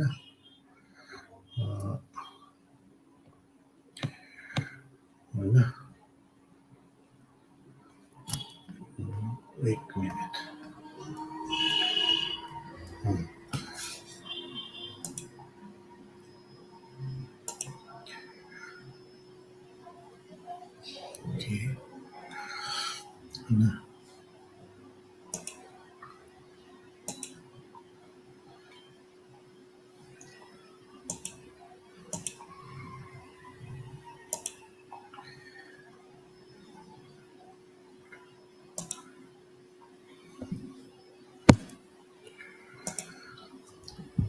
यसमा स्पष्ट रूपमा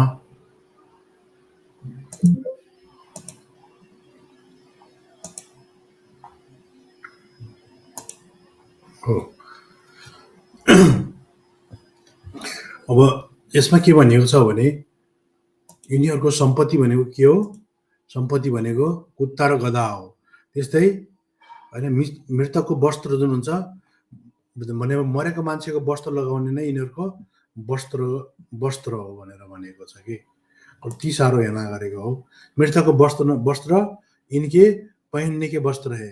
अनि फुटे बर्तन भनेको फुटेको बर्तन चाहिँ यिनीहरूको भोजन, ये भोजन खाए होइन, फुटे बर्तनमै भोजन खाए भनेको फुटेको होइन टुटफुट गरेका भाँडाकुँडामा चाहिँ यिनले खाना खानुपर्छ भनेको छ। अनि काँसाको आभूषण लगाउने भनेको आभूषण भनेको जुन खालको लुगाहरू हो त्यो चाहिँ गरगहनाहरू हो, त्यो चाहिँ काँसाको, फलामको पनि होइन, काँसाको होइन। ओहो, सुन, चाँदी, फलाम, पित्तल होइन, काँसाको लगाउने। अनि बजारमा नबैठने भनेको बजारमा बस्नु नदिने। अनि काम के लिए आए और काम करके चले गए भनेको कामको लागि आउने, कामको लागि काम सकेपछि जाने होइन। अनि धार्मिक व्यक्ति यिनका स्पर्श नगरे, धार्मिक व्यक्तिले के गर्ने, यिनको स्पर्श बिल्कुल नगर्ने र यिनके विवाह आदि आफ्नी जातिमै हो भनेको यिनीहरूको विवाह चाहिँ आफ्नै जातिमा मात्रै होस् भन्ने कुरा भन्दछ यसले होइन। अनि त्यस्तै गरेर अनि यिनीहरूको जुन विवाह हो त्यो विवाह पनि के हुन्छ, आफ्नै जातिमा मात्रै होस् भन्ने चाहन्छन् होइन। त्यस्तै यिनीहरूले के भन्छन्, टुटे पोटे बर्तनमै सेवक के हात से अन्न दिलायो भनेको आफ्नो हातले पनि नदिने।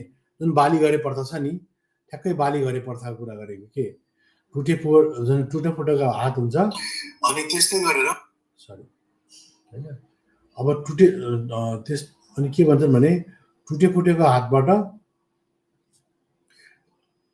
के अरे टुटे फुटेको बर्तनमै सेवकको हातबाट भनेको अरू सेवकको हातबाट अन्न दिलाउने। अनि रातिमा गाउँमा नआउने, रातिमे ग्राम और नगरमे नघुमे, रातमा चाहिँ ग्राम नगरमा नघुम्ने र दिनमे सरकारी चिन्ह से चिन्हित होकर भनेको दिनमा चाहिँ के हुन्छ, सरकारी चिन्हबाट चिन्हित भनेको जस्तो हिटलरले गर्थ्यो नि, हिटलरले चाहिँ जस्तो यहुदीहरूलाई पहेँलो चिज लगाउन लाउँथ्यो कि पाखुरामा, त्यस्तै गरेर यो जुन पेसवाहरूले भीमा कोरेगाउँ युद्ध हुनुभन्दा अगाडि जुन पुणेमा पेसवाहरूको राज्य हुँदाखेरि शूद्रहरूलाई के गर्थे, अगाडिपट्टि घाँटीमा चाहिँ त्यो घाँटीमा घैँटो लट्काउने अनि पछाडि चाहिँ झाडु लट्काइदिने गर्थे कि ताकि त्यो टाढैबाट चिन्ने। अनि टाउकोमा या पाखुरामा चाहिँ कालो खालको जो ताबिज भन्छन् होइन, त्यो कालो खालको चाहिँ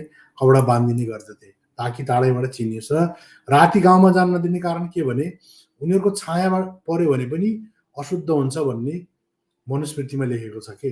त्यस कारणले गर्दा के हुन्छ भने अब रातिमा त चन्द्रमाको लामो खालको हुन्छ नि त होइन, अनि लेन्थी हुन्छ, त्यस कारण छाया पर्न सक्छ। अनि त्यो छाया दिनमा त सूर्यको त्यो अनुसार यसो छाया मिलाउन सकिन्छ। त्यस कारणले गर्दाखेरि रातिमा घुम्न नदिने गरेको कारण त्यो हो। र दिन में सरकारी चिन्हों के साथ चिन्हित होकर अपने कार्य के लिए आए, त्यसपछि लावारिस लासको उठाए भनेको मरेका लासहरू उठाउने र फाँसी दिने योग्य मनुष्यको शास्त्रोक्त विधि और राजाज्ञा से फाँसी पर लट्काए भनेको फाँसी दिनुपर्ने मान्छेलाई फाँसीमा लट्काउने र उनले लगाएको लुगा फाँसी लगाइसकेपछि जो फाँसीमा झुन्डेका मान्छेको लुगा होइन, अनि वस्त्र सय्या भनेको उनले सुतेको ओछ्यान र आभूषण भनेको चाहिँ उनीहरूको गहना सब लग्ने भनेर यो चाहिँ स्पष्ट रूपमा मनुस्मृतिको 10:51 देखि 56 सम्म भनिएको छ। भनेपछि कतिसम्म घृणा, कतिसम्म यति साह्रो घृणा पनि होइन। अझै दलितलाई अझ हिन्दू राष्ट्र चाहिरहेको कि म त गजब त अझ त्यो लाग्छ कि अझ दलितलाई अझ उल्टो हिन्दू राष्ट्र चाहिरहेको कि। अब दलितले छोएको के हुन्छ त भनेपछि मन्दिरलाई छोयो भने, देवतालाई छोयो भने अझ के हुन्छ त भन्ने बारेमा यसमा लेखिएको छ कि यदि दलितले मन्दिर वा देवीस्थान आदि से बाहरको आँगनलाई पनि छोयो भने, चाण्डाल पतितका प्रवेश भयो भने त्यो शुद्ध हुँदैन भनेर भनेको छ। यदि त्यस्तो भयो भने के गर्ने, अनि गाईलाई त्यो एरियामा गाईलाई त्यहाँ छोडिदिने, अनि गाईले दिशा गर्छ, गाईले दिशा गरेपछि अनि त्यसैको लेपन गर्ने र शुद्धि प्राप्त गर्ने, शुद्ध गर्ने त्यो ठाउँलाई भनेर भनेको छ। अस्ति सप्तरीमा चाहिँ के अरे यज्ञ लगाउने होइन, महापुराण लगाउने ठाउँमा चाहिँ दलितको घर उठीवास लगाए भन्छन् नि। अब सुन साथी हो, त्यो भने के हो म तपाईँहरूलाई यदि शूद्र मानव की अपेक्षा पशु गाय के मूत्र ज्यादा गरिमा दिन्छ, जस्तो चण्डाल शङ्कर या विष्णु के मन्दिरको चार दिवारीमा आ जाए तो, हेर्नुहोस् है, यदि चण्डाल भनेको तल्लो जातको मान्छे शङ्कर या विष्णुको मन्दिरको चार दीवारमा आयो भने उसका चारों ओर से 100 हात तक मार्जन करे, त्यस्तो आयो भने उसलाई उसको चारों ओर से भने चारैतिरबाट 100 हात तक मार्जन करे, 100 हात वरिपरि आउन नदिने, र ग्राम के उत्सव में भी चण्डाल का प्रवेश निषेध है भनेको यदि ग्रामको उत्सव हुन थाल्यो भने पनि चण्डालको प्रवेश चाहिँ निषेध छ। यदि वो प्रायश्चित नकिया गया तो, किन यस्तो गर्छन् त भने, अब जस्तो सप्तरीको त्यो घटना या अन्य घटना कुनै पनि घटनामा त्यति साह्रो उनीहरूले किन त्यस्तो गर्छन् भने यदि यो प्रायश्चित गरिएन भने के हुन्छ, देव मूर्तिको शक्तिकी हानि होगी भनेको, देवताको मूर्तिको शक्तिको हानि हुन्छ भनेको छ होइन। त्यस्तो भयो भने शक्तिको हानि हुनेछ भनेर भनिएको छ। त्यस्तै गरेर के भनिएको छ अनि त्यस्तै गरेर चाहिँ नि यदि राजाको पनि मृत्यु हुन सक्छ, त्यस्तो भयो भने, यदि त्यस्तो भयो भने राजाको मृत्यु हुन सक्छ होइन। त्यस्तै गरेर ग्रामको नाश, गाउँै पुरा नासिन सक्छ, या अन्न वा चारा नष्ट होगा, यदि त्यस्तो हो भने अन्न वा चारा पनि नष्ट हुन सक्ने सम्भावना हुन्छ भनेर भनिएको छ। त्यस कारणले गर्दा उनीहरूले जस्तो दलितहरूलाई सकभर यो जुन खालको के अरे त्यस्तो खालको जुन खालको हुन्छ नि, त्यस्तोहरूमा चाहिँ उनीहरूले प्रवेश नदिने कारण चाहिँ त्यो हो कि साथी हो, कुरो बुझ होइन, जबरजस्ती गरेर हुँदैन नि होइन, आखिर जबरजस्ती गरेर त हुँदैन नि, उनीहरूले त्यो कुरालाई त स्वीकार्दैनन् नि त, अनि जबरजस्ती गरेर हुन्छ थोरै। अनि त्यस कारणले शूद्र या दलितले यो कुरा स्पष्ट रूपमा बुझ्न जरुरी छ कि जबरजस्ती गरेर त्यहाँ हुनेवाला छैन, उनीहरूको धार्मिक अधिकारै छैन त्यहाँ जानलाई। सप्तरी घटनामा जस्तो भनौँ न, म अब खगेन्द्र सुनारजीहरू यिनीहरू हो, ठिक छ, त्यो राम्रो कुरा हो होइन, त्यसमा त दुई मात्रै भएन कि उनीहरूले त्यो कुरालाई विरोध गर्नु, तर मेन स्रोत भनेको के हो, यिनीहरूको धर्म ग्रन्थ हुन् के, त्यसमा चाहिँ कसैले पनि वास्तै त्यसमा चाहिँ मतलबै छैन के, त्यस्तो कहाँ हुन्छ। मेन कारण के हो, त्यो कुरालाई हिट गर्नु पर्यो नि, त्यो कुरामा मतलब छैन। तर जबरजस्ती अब त्यो होइन, यो दिएनन् भएन भनेर मात्रै हुन्छ थोरै, त्यो त उनीहरूलाई त धर्मले नै त्यो कुरा सिकाएको छ नि त।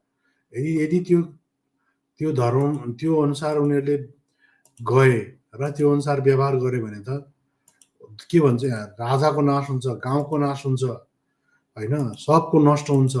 अब डर देखाइदिएको छ धर्मले। अब त्यो हुनाले उनीहरूले के गर्छन् भने त्यो खालको उनीहरूले बिल्कुलै अनुमति दिँदैनन्। अनि त्यही भएर अस्ति जुन घटना घट्यो, त्यो घटना मेन घट्नुको कारण के हो भने, त्यो घटना घट्नुको पछाडिको मेन रहस्य या कारण भनेको बिल्कुल हिन्दू धर्मको धर्म ग्रन्थ अनुसार उनीहरूलाई डिकोड गरेको कारण यो भएको हो, ताकि ब्राह्मणले आफ्नो मनमैजीले यो गरेको होइन। यो उनीहरूको बिल्कुल जुन धर्मको अधिकार छ त्यो उनीहरूले पालना गरेका हुन्। अनि कति ठाउँमा चाहिँ हाम्रो साथीहरूले ब्राह्मणवादको विरोध बिल्कुलै गर्दैनन्। खालि यो संवैधानिक कुराहरू मात्रै होइन नि त, यो समाज त निरङ्कुश छ नि। समाज विज्ञान संविधानले त्यसलाई थोडा बहुत कन्ट्रोल गर्न सक्छ, तर त्यसलाई निर्मूल गर्न बिल्कुलै सक्दैन के। यो कुरामा हामीले भ्रम नपाल्दा हुन्छ कि। जस्तो मित्र परिवारहरूले भन्छन् नि हिन्दू धर्म सुधार गर्ने, होइन, सुधार गरेर चाहिँ के अरे हिन्दू धर्म परिवर्तन ल्याउने खालको जुन कुरा गर्छन् त्यो बिल्कुल फोकटको कुरा हो। त्यो फोकटको कुराबाट सबैजना बच्न जरुरी छ कि। यदि त्योबाट बचिएन भने चाहिँ होइन, यदि त्योबाट चाहिँ बचेनन् भने यो हाल हुनेवाला, यो बहुत दुःख हुनेवाला छ। अब प्रसङ्गतिर लागौँ। अब त्यस्तै गरेर के भन्छ अर्को, जस्तो दलितलाई किन गोदिरहन्छन् उनीहरूले भने शूद्र के द्वारा मंदिर के भीतर के भाग को छूने से, भनेको शूद्रले यदि मन्दिरको भित्रको भाग छोयो भने न केवल राजा का नाश होता है, राजाको नाश मात्रै हुँदैन बल्कि देश का भी नाश हो जाता है। अब यत्रो डर हालिदिए हेर्नु त। अब यति ठुलो डर हालिदिएपछि अनि उनीहरूले अनि दलितलाई छोड्छन् त।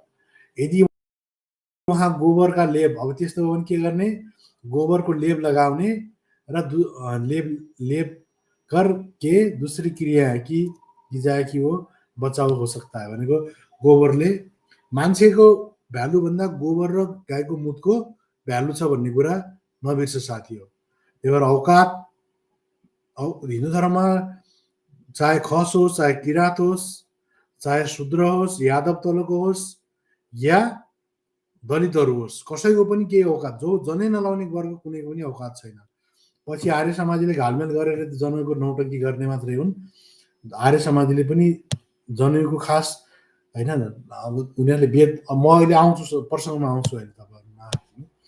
त्यस कारणले गर्दाखेरि स्पष्ट रूपमा के छ भने यदि त्यस्तो गर्यो भने पनि त्यो चाहिँ बिल्कुल रूपमा शूद्रलाई गोद्ने कार्यक्रममा, गोदाइको कार्यक्रम यिनीहरूले गरिरहेछन् कि। अनि अर्को कुरा के भन्छ भने यदि चण्डाल इनके तुल्यको पुल्कस आदि चण्डाल ससोद यही बराबरका मान्छेहरू प्रतिलोम अन्त्यजे, भनेको प्रतिलोम अन्त्यजहरू हुन्। त्यस कारणले गर्दा यिनीहरू जगमोहन या मन्दिरको भित्र गयो भने र छोयो भने यिनीहरूलाई प्रायश्चित, होइन, उसका क्रियासहित प्रायश्चित यहाँ बताया गया है। यदि त्यस्तो गर्यो भने के गर्ने, मन्दिरलाई गोबरले लिप्ने, अनि पुण्य वाचन गराउने, अनि ब्राह्मणलाई भोजन गराउने, अनि वेदका सोध्यान, वेदको पाठ गराउने, अनि इतिहास पुराणको अखण्ड पाठ गराउने र गाईलाई पनि निवास गराउने। यदि यति गर्यो भने बल्ल यदि कुनै तल्लो जातको मान्छेले या शूद्रले, खसले या किरातले या यादवले या दलितले जसले पनि छोयो भने त्यसपछि यति धेरै कार्यहरू गरेपछि बल्ल मन्दिर चाहिँ चोखो हुन्छ भनेर भनिएको छ। यहाँ त खसलाई के भने उनीहरूले इग्नोर गर्न नमिल्ने भावनाले मात्रै यो उनीहरूको चाहिँ काँधमा बन्दुक राखेर पड्काउनु पर्ने स्थिति छ, नत्र ब्याकफायर हुन्छ भनेर उनीहरूलाई छेत्री बनाउने नाटक गरेर उनको अब सबै आरक्षण खाइदिएर उनीहरूलाई अब 10-20 वर्षपछि उही मुतको न्यानोमा रमाउने खालको बनाउनेवाला स्थितिमा पुग्छ। अब यसपछि के छ, शूद्र से पशुका मलमूत्र श्रेष्ठ, भनेको शूद्रभन्दा के छ, पशु या मलमूत्र, होइन, पशु या मलमूत्रबाट मलमूत्र चाहिँ श्रेष्ठ हुने भन्दा पनि, होइन, पशु या मलमूत्र भन्दा पनि शूद्र चाहिँ हीन हुन्छ या शूद्रभन्दा मलमूत्र श्रेष्ठ हुन्छ भन्ने कुरालाई अब यहाँ हेरौँ है त। यो कुरा के भन्छ भने शूद्रको स्पर्श पशु या मलमूत्र पिने से भी निकृष्ट है। सम्बद्ध स्मृतिले के भन्छ भने यदि, होइन, अन्त्यजले के गर्छ, होइन, तालाब या नदी के जिस भाग से, भने तालाब या नदीको कुनै पनि भागबाट अन्त्यज लोग अपना कार्य करते हैं, उस भाग का जल यदि कोही दिजाति धोके से पी ले तो, यदि चाहिँ जस्तो नदीमा नुहाइरहेछ होइन, अन्त्यजले भनेको तल्लो जातिले नुहाइरहेछ, तल्लो जातको मान्छेले भनेको यो चाहिँ अछुतले होइन, प्योर यो चाहिँ दलित अछुतको कुरा भइरहेछ यहाँ। अब नुहाइरहेछ र त्यो चाहिँ झुक्किएर ब्राह्मण क्षेत्री वैश्य होइन, शूद्रले चाहिँ नुहाइरहेछ, तर ब्राह्मण क्षेत्री वैश्यले चाहिँ झुक्किएर त्यो पानी खायो भने त्यस्तो गरेर पञ्चगव्य भनेको, पञ्चगव्य भनेको के हो, गाईको दुध, मुत, घिउ होइन, अनि त्यसपछि गएर दुध, मुत, घिउ, अनि त्यसपछि अरू के हुन्छ, अरू दुईटा पनि हुन्छ नि के, दही र अर्को चाहिँ के हुन्छ, दुध, मुत, घिउ, दही र गाईको गु, यी 5वटा चिजलाई मिलायो भने पञ्चगव्य भन्छ कि। यो पञ्चगव्य भक्षण गर्ने भनेको खाने, त्यसो गऱ्यो भने मात्र बल्ल त्यो चाहिँ शुद्ध हुन्छ भनेर, पवित्र हुन्छ भनेर भन्छ। यो चाहिँ सम्वत र स्मृतिले, पराशर स्मृतिले आउँछ। त्योभन्दा अगाडि गएर के भन्छ भने, यदि भङ्गीद्वारा बनाई गई बाउडी आदि से यदि कोही ब्राह्मण आदि अज्ञान से जल पी ले तो होइन, जस्तो भङ्गीको घरमा भङ्गीले बनाएको बाउडी या ब्राह्मणले चाहिँ झुक्किएर पनि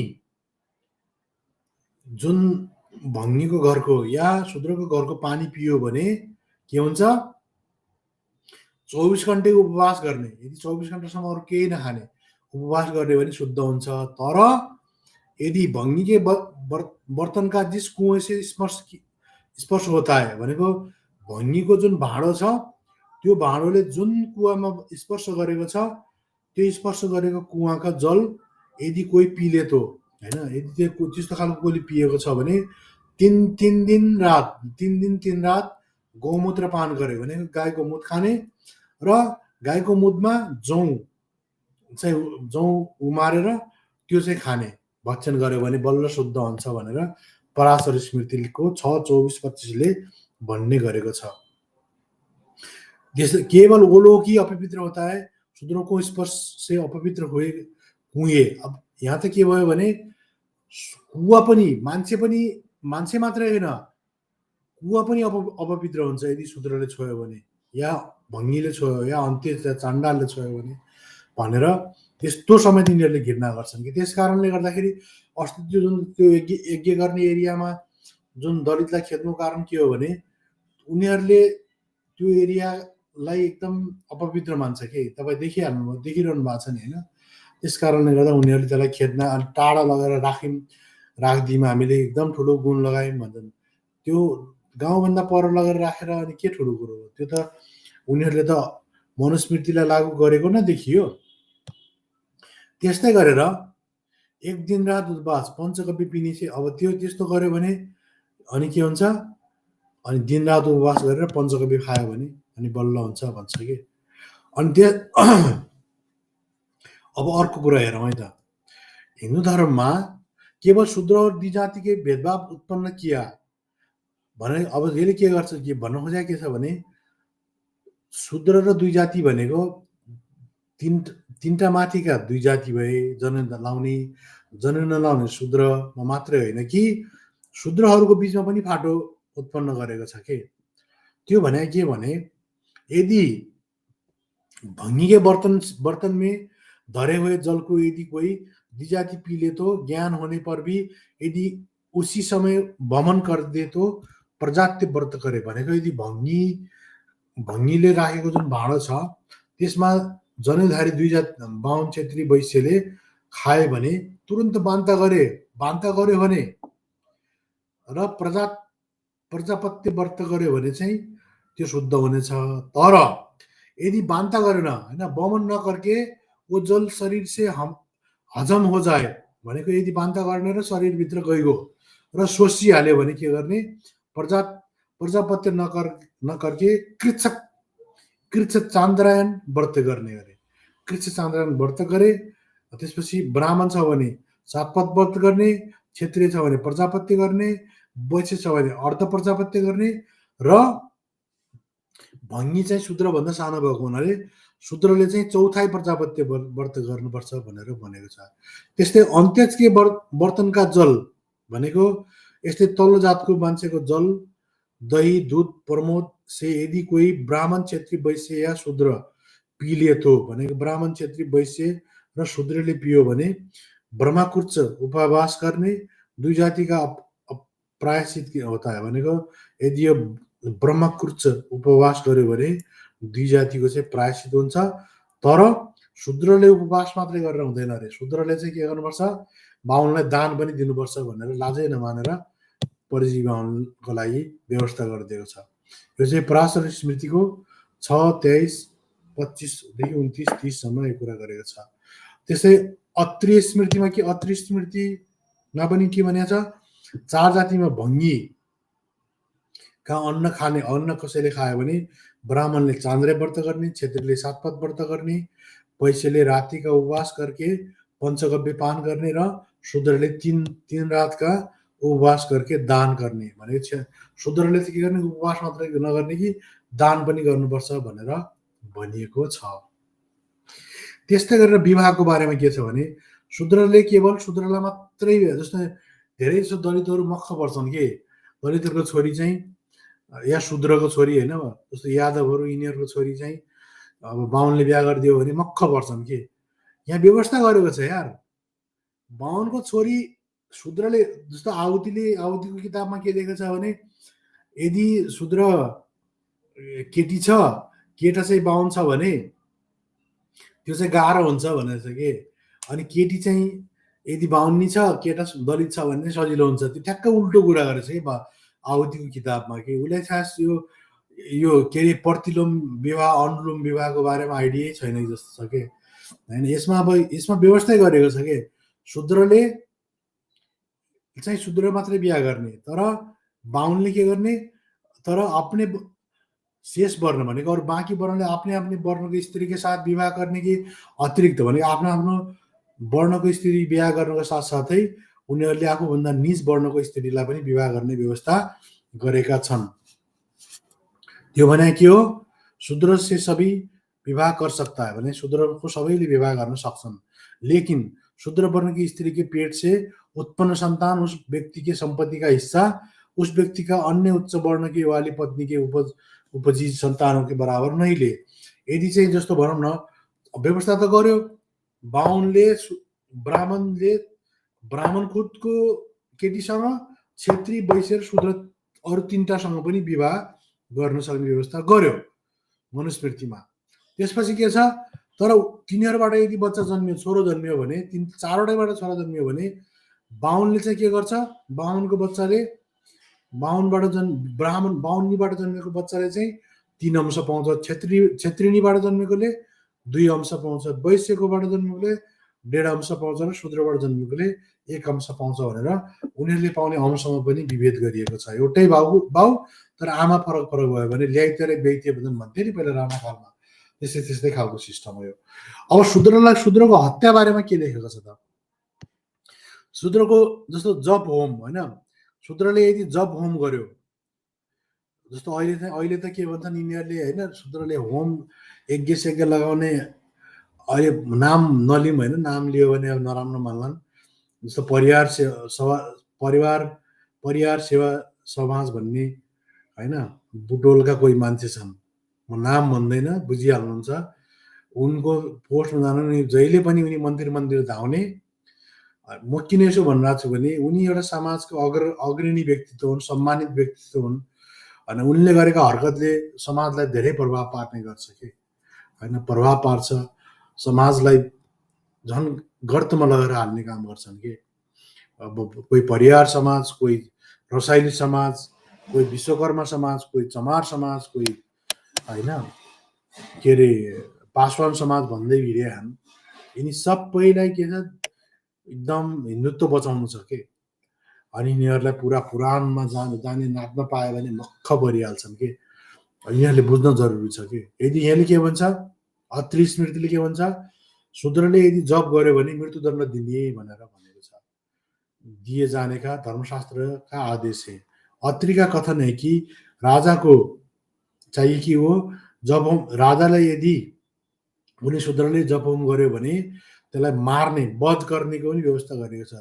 वध गर्नै जरुरी छ भन्छ, नहीं तो उसका राज्य ऐसे नष्ट हो जाएगा जैसे पानी से आग नष्ट हो जाएगा भनेको यदि कोही शूद्रले या शूद्र भनेको खस या किराँत या दलित या तराईका यादव कुशवा कलवार होइन, अनि दलितहरू पासवान सदा यी सबै यिनीहरूले के गरे जब गरे भने जब होम गरे भने वध गर्ने राजाले। त्यही भएर यिनलाई राजा चाहियो हो कि, किनभने राजा ब्राह्मणवादी व्यवस्थामा के हुन्छ भने ब्राह्मणले डाइरेक्ट केही पनि गर्न मिल्दैन कि, उसले सबै राजाको कानमा राखेर बन्दुक पड्काउने हो। त्यसकारण उनीहरू राजा जस्तो राजदण्ड भए पनि पुग्छ कि उनीहरूलाई, जस्तो होइन अब रामायणमा खराउ राखेर पूजा गर्ने होइन शासन चलायो भनेको छ नि, त्यस्तै यिनीहरूलाई राजदण्ड भइहाल्छ, एउटा लट्ठी भए पनि भइहाल्छ कि।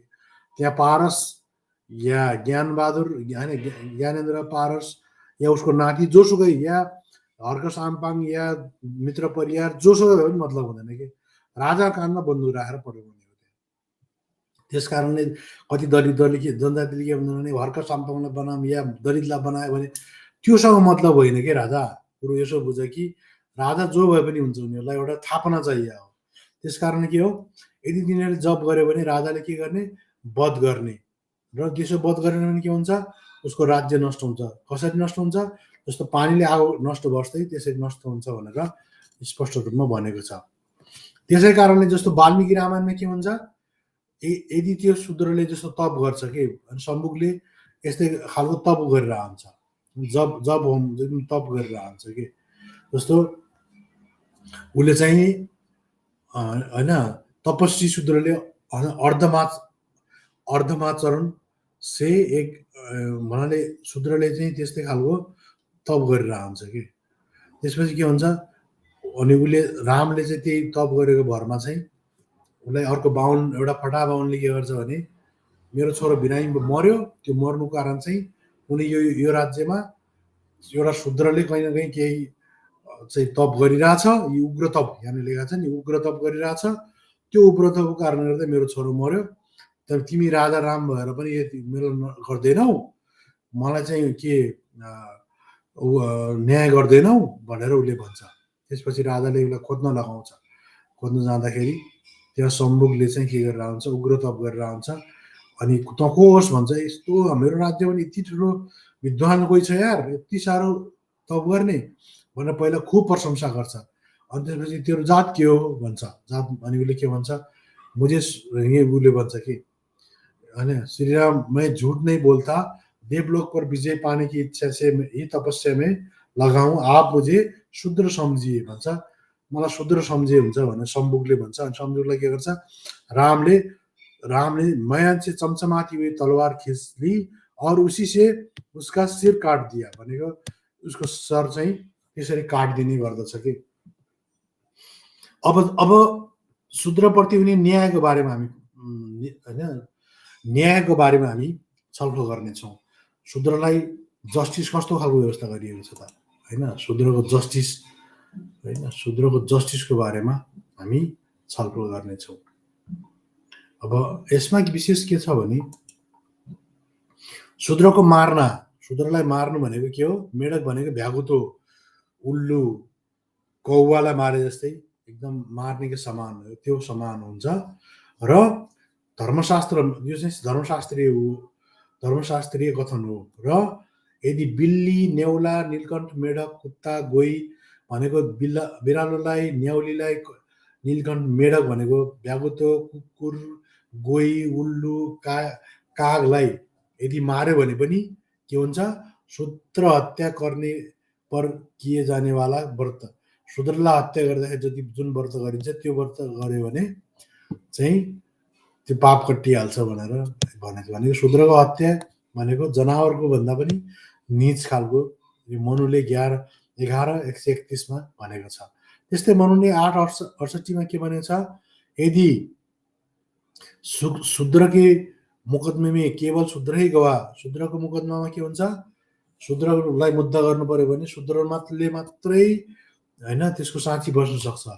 यदि दिजकोमा शूद्र बस्न सक्दैन, शूद्रकोमा दिज बस्न सक्दैन, र भङ्गीकोमा चाहिँ भङ्गी मात्रै बस्न सक्छ भनेर 8 वर्ष तिम्रो भनेको छ। त्यस्तै शूद्रको मार्ने के लिए जरा सी बात पर बहाने, शूद्रलाई मार्नु पर्यो भने बहाना मात्रै होइन, बहाना मात्रै चाहिएको छ कि यसमा। जस्तो ब्राह्मणले क्षेत्रीलाई कटुवचन भन्यो भने 100 पाउन्ड। हेर्नुहोस् है त, यदि ब्राह्मणले क्षेत्रीलाई कटुवचन होइन, जस्तो ब्राह्मणले क्षेत्रीलाई भन्यो भने ब्राह्मणले क्षेत्रीलाई 100 पाउन्ड दिए पुग्यो, वैश्यलाई 1.5 या 200 पाउन्ड दिए भयो। अनि यदि शूद्रलाई छ भने कटुवचन बोल्ने पर होइन। अनि त्यसपछि तर यदि शूद्र अनि त्यसपछि गएर शूद्रलाई वैश्यलाई 1.5 या 100 पाउन्ड दिए भयो। तर लेकिन यदि शूद्र कटुवचन बोले त शूद्रले फेरि कटुवचन यदि बोल्यो भने चाहिँ के गर्ने, मृत्युदण्ड दिने गर्ने।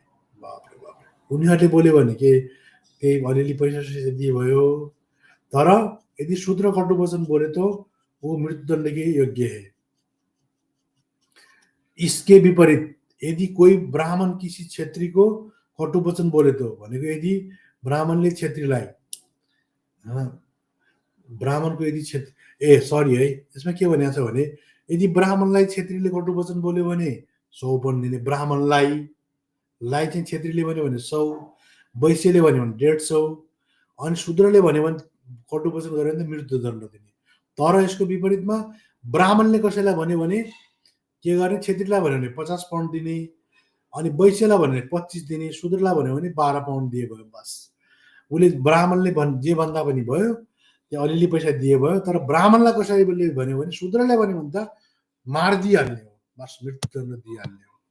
इसका मतलब शूद्र अपराध करे तो ज्यादा दण्ड पाए, शूद्र के प्रति कोही अपराध करे तो कम से कम दण्ड पाए। भनेको शूद्रले कसैलाई अपराध गर्यो भने, शूद्रले गर्यो भने ज्यानै दिन लिने, तर शूद्रलाई कसैले गर्यो भने कम पाउने भनेर यसरी भनिएको छ। अब त्यस्तै गरेर ब्राह्मण या दिज भनेको ब्राह्मण क्षेत्री वैश्यलाई दारुण वचन भनेको एकदम तितो कुरा भन्यो भने शूद्रले भन्यो भने शूद्रको जीव काट्दिने, जिब्रो काट्दिने।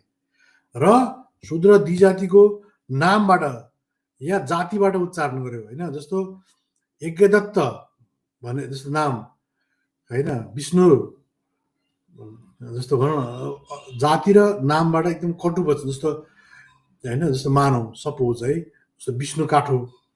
अहिले आजभोलि त लोकतन्त्रमा त भन्छौँ नि होइन, दलितहरूले सबैले शूद्रले फल्नु यज्ञ, केपी ओली मुर्दाबाद, केपी ओली फल्नु, या प्रचण्डले पाउन होइन, या माधव नेवाल यस्तो वा दुर्गे पर्साई यस्तो उस्तो भन्छ। तर यदि हिन्दू राष्ट्र साँच्चीकै लागू भयो भने चाहिँ यदि यज्ञदत्त तुम नीच ब्राह्मण हो, प्रचण्ड तुम नीच ब्राह्मण हो, या केपी ओली तुम नीच ब्राह्मण हो, माधव नेपाल तुम नीच ब्राह्मण हो, या के अरे या दुर्गा पर्साई तुम नीच ब्राह्मण हो भनेर भन्यो भने त्यतिखेर चाहिँ के हुन्छ, उसको मुखमा आगो होइन, आग में लाल की हुई 10 उंगली लंबी लोहे की कील ठुस देना चाहिए। यदि त्यस्तो भन्यो भने उसको मुखमा पहिला चाहिँ किलालाई तताउने, लाल बनाउने, अनि 10 उंगली नापेर 10 उंगली चाहिँ त्यो किला उसको मुखमा ठुस दिने भनेर स्पष्ट रूपमा मनुस्मृतिको 8:270 देखि 271 सम्म क्लियरली भनेको छ।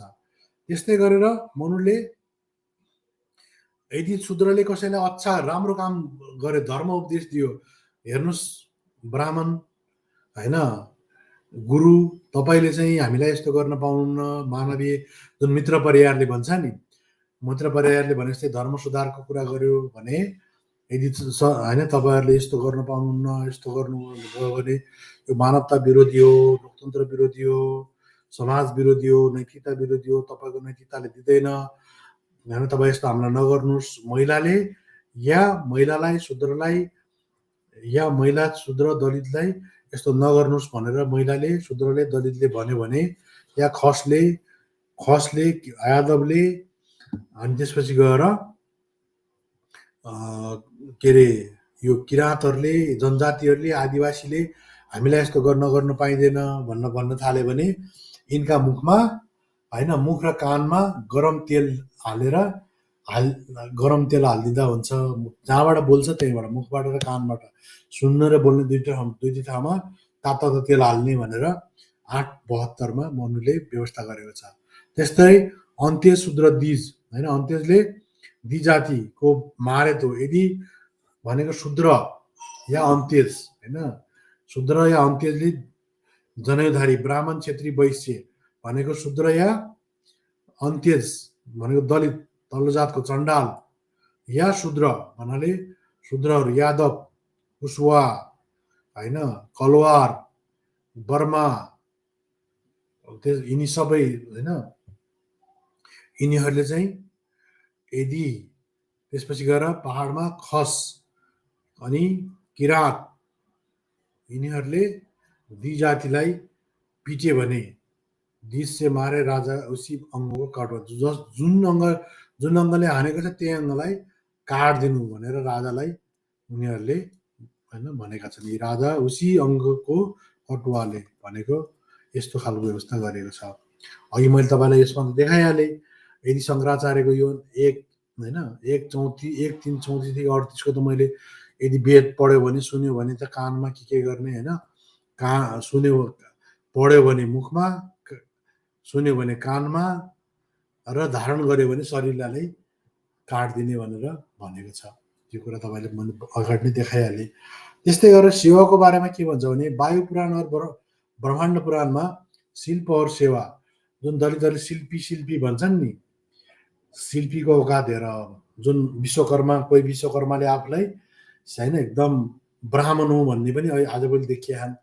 जो सिप गर्ने जस्तो लोहार कलवार होइन जुन शिल्पी ग्रुप छ त्योलाई के गर्ने होइन त्यसलाई कति घृणा गर्छ। ईश्वर ने शूद्रों को लिए 2 ही काम बनाया है शिल्पीकारी और सेवा को अत्यन्त निन्दनीय कहा गया है। यसमा के भन्छस् होइन शिल्पकार गर्नु र सेवा गर्नु नै शूद्रको होइन मेजर काम हो भनेर भनिएको छ। त्यस्तै गरेर सेवाको सुवृत्ति भने के हो दीनतापूर्वक भनेको जब जस्तो एकदम दयालु भएर निरीह भएर कुकुरले मालिकलाई हेरे जस्तै कुत्ते के समान स्वामीको और देख्न भनेको सुवृत्ति भन्छ। सेवाको सुवृत्ति कहाँ गया है भनेको मालिकको कृपामा एकदम बाली गरे तरिकाले जति दिनुहुन्छ मालिकको खुसी भन्ने होइन मालिकले जति दिनुहुन्छ जे दिनुहुन्छ ठिकै छ भनेर चुपचाप यज्ञका एकदम आज्ञाकारी पात्र भएर चाहिँ सेवा गर्ने भनेर भनेको छ के। अनि विष्णु पुराणले के भन्छ विष्णु पुराणले अब हेर्नुहोस् है अब बाइकटको कुरा गर्छन् यिनीहरूले यदि शूद्र यादव कुणबी कलवार लोहार होइन विश्वकर्मा त्यसपछि गएर अन्त्यजहरू होइन अनि दमाई कामी सार्की होइन अनि त्यसपछि गएर खस किराँत यादव अनि त्यसपछि गएर चमार सबले के गर्ने यदि यज्ञ करवानेवाला ब्राह्मण होइन यज्ञ गराउने बारे ब्राह्मण होइन यदि शूद्रको यज्ञ गरायो भने तिनीहरूले त्यो ब्राह्मणले नर्क प्राप्त गर्छ भनेर भने। त्यस कारणले विष्णु पुराणले के भन्छ भने शूद्रको यज्ञ नगराउनु भनेर भनेको छ। अनि त्यस्तै गरेर के भन्छ विष्णु स्मृति र मनुस्मृतिमा के भन्छ वायु और ब्रह्माण्ड दोनों पुराणों में होइन भनेको विष्णु स्मृति मनुस्मृति वायु पुराण ब्रह्माण्ड पुराणमा के भन्छ शूद्र को इतना बुरा है कि श्राद्ध में बची ब्राह्मण की जुठन यदि श्राद्धमा बचेको ब्राह्मणको जुठो पनि होइन यदि शूद्रलाई दियो भने श्राद्धको फल नष्ट हुन्छ भनेर भनेको छ। त्यस कारणले गर्दा शूद्रलाई जुठो पनि नदिनु होइन जुठन शूद्रको दिनेका निषेध है भनेर भनिएको छ कि। त्यस्तै मनुस्मृतिको 249 के भन्छ शूद्रको शिष्य बनाउने वाला गुरुलाई निन्दनीय घोषित गरेको छ। मनुस्मृति 249 र मनुस्मृति 3:156 ले शूद्रले होइन यदि कुनै ब्राह्मणले शूद्रलाई शिष्य बनायो भने त्यस्तो गुरुलाई पनि निन्दनीय गर्नु भनेर भनेको छ। यस्तै विष्णु पुराणमा के भनेको छ, चण्डालको कुत्तेको श्रेणीमा राख्नु होइन, चण्डाललाई कुकुरको श्रेणीमा राख्नु र श्राद्धको अन्न पर चण्डाल की दृष्टि पट जाए तो देवता और पितर को उसे स्वीकार नहीं करते। त्यस कारणले गर्दा उसलाई टाढै राख्ने के त्योमा केमा त्यो चाहिँ लेखेको छ विष्णु पुराण, वायु पुराण, ब्रह्माण्ड पुराण होइन, यी सबैमा के भनेको छ, श्राद्ध गर्नुभन्दा धेरै टाढा राख। त्यही भएर श्राद्धमा सुन्नु नदिने, यो नगर्ने, होइन मरेको लासलाई सुन्नु नदिने भन्ने कारण चाहिँ त्यो हो भन्ने कुरा बुझ्नु भएन, बिर्सनु भएन। त्यस्तै गरेर अब कति होइन ब्राह्मणवादीहरूले, दयानन्द सरस्वती, आर्य समाजीहरूले झुटो फैलाइरहेको छन् कि, अनि उनीहरूले जात मान्दैनन्, यो मान्दैनन् होइन, अनि यिनीहरूले त्यो कुरा गर्छन् कि। अब स्वामी दयानन्द सरस्वतीले सत्यार्थ प्रकाशको 10औं उल्लासमा के लेखेको छ भने, ब्राह्मणवादी उत्तम वर्ण के साथ खाना खाए भनेको, ब्राह्मणादि भनेको ब्राह्मणहरूले उत्तम वर्णको होइन, उत्तम वर्णको सँग के भने होइन के हात का खाना खाना चाहिए। ब्राह्मणहरूले उत्तम वर्ण भनेको जनेउधारीहरू, वैश्य शूद्रको हातको खाना खाने, तर चाण्डाल आदि नीच भङ्गी चमार आदिको नखाने भनेको, चण्डाल नीच भङ्गी चमार आदिको चाहिँ खाना नखानु भनेर भनेको छ।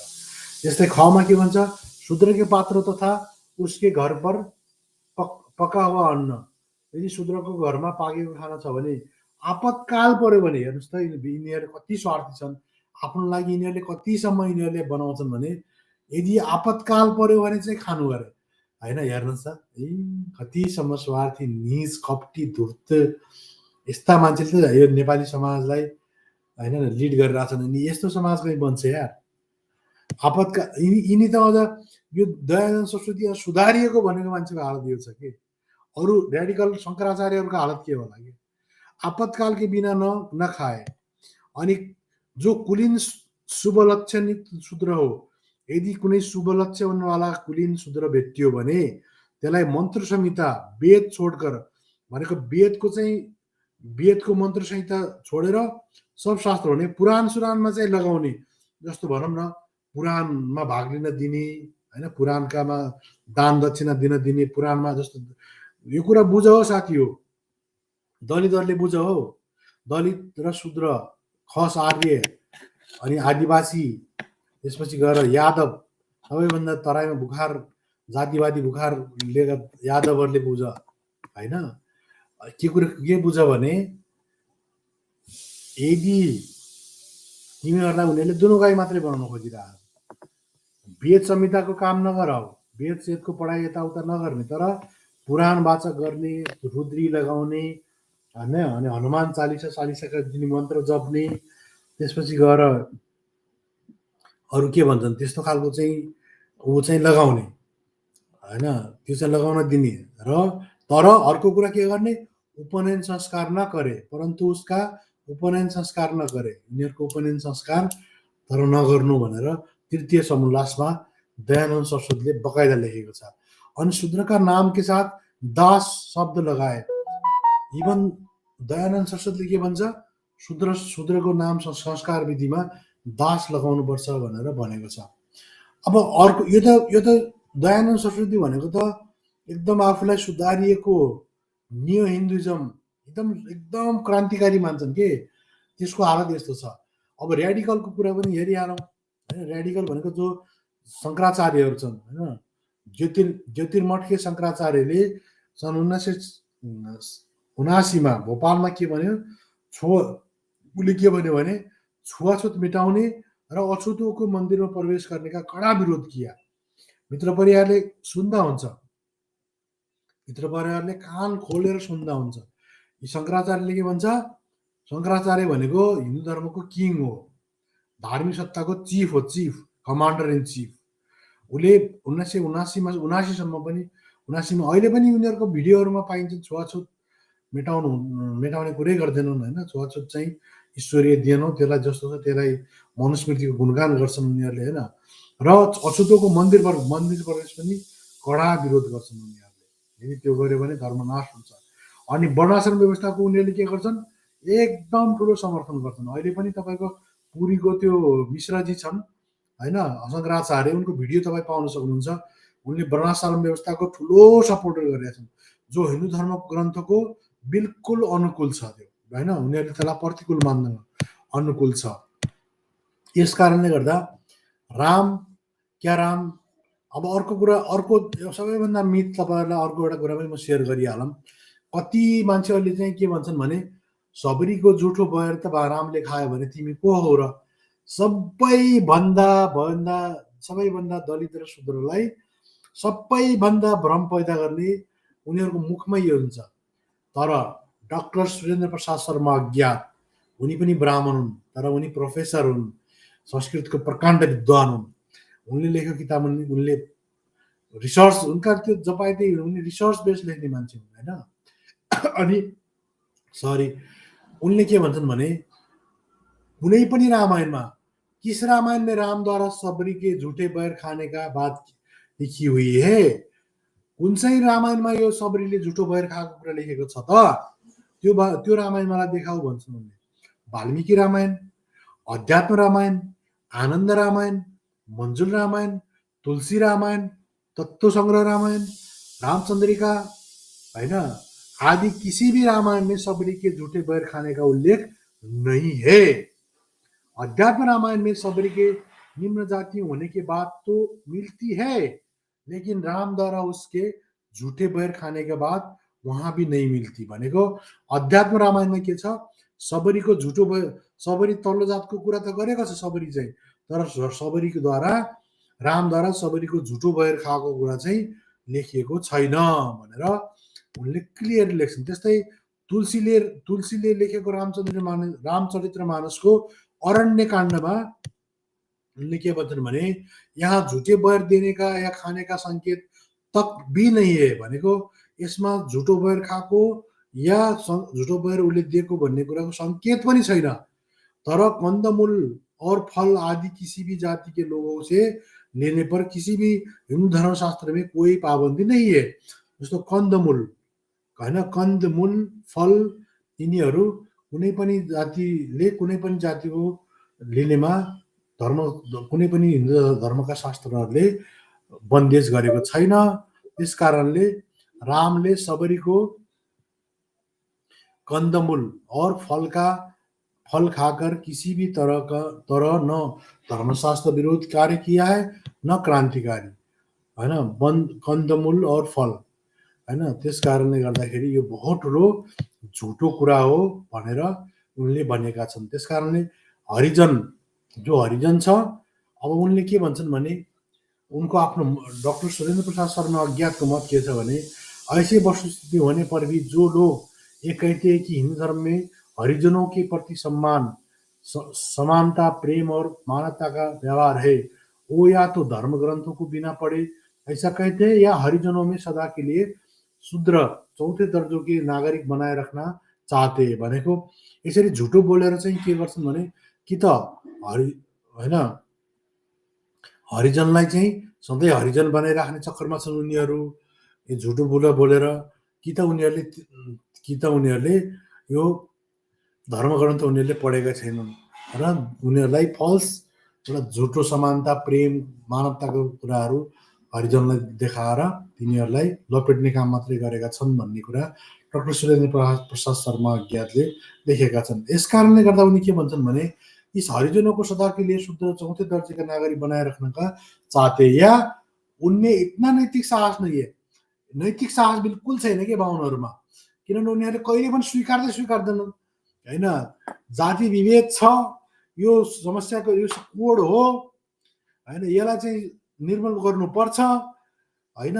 यो हिन्दू धर्मलाई चाहिँ ध्वस्त पारेर यसलाई समानतामुखी बनाउनुपर्छ भन्ने छैन। उल्टोमा चाहिँ के भन्छन्, यो त पुरा कर्म होइन, कर्म आधारित छ, जन्म आधारित छैन। झुटो कुरा बोलेर कहिले पनि नैतिक साहस पनि छैन कि यिनीहरूले त्यसलाई स्वीकार्ने। यो पनि लेख्ने मान्छे पनि ब्राह्मण हो के, यो लेभलको ब्राह्मण हुनलाई नेपालका ब्राह्मणले अझै कति जुनी पार गर्नुपर्ने हो।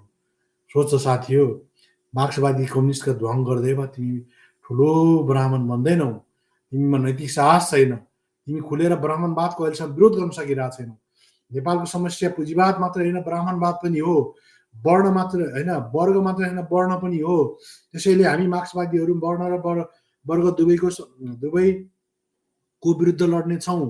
या डाक्टर अम्बेडकरले भने जस्तै होइन, दक्षिण एसियाको समस्या भनेको ब्राह्मणवाद र पुँजीवाद हो। आहुतिले झुटो कुरा बोलेको छन्।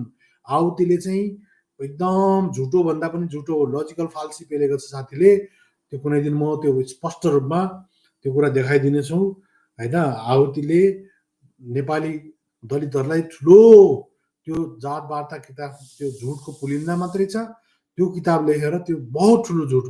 जबकि डाक्टर अम्बेडकरले चाहिँ यो महाराष्ट्रमा होइन दलित वर्ग समिति भन्ने जुन सेड्युल कास्टको दलितहरूलाई बकाइदा रूपमा दलित मजदुरहरूलाई सम्बोधन गर्ने क्रममा उनले होइन अन्त्यज या दलितहरूको सेड्युल कास्टको चाहिँ सबैभन्दा ठुलो दुश्मन भनेको ब्राह्मणवाद र पुँजीवाद हो भन्ने कुरा स्पष्ट रूपमा लेखेको छ। त्यसकारण नेपालका जो मार्क्सवादीहरू यिनीहरूमा नैतिक साहस पनि छैन कि ब्राह्मणवादलाई यिनीहरूले विरोध गर्न सक्दैनन्।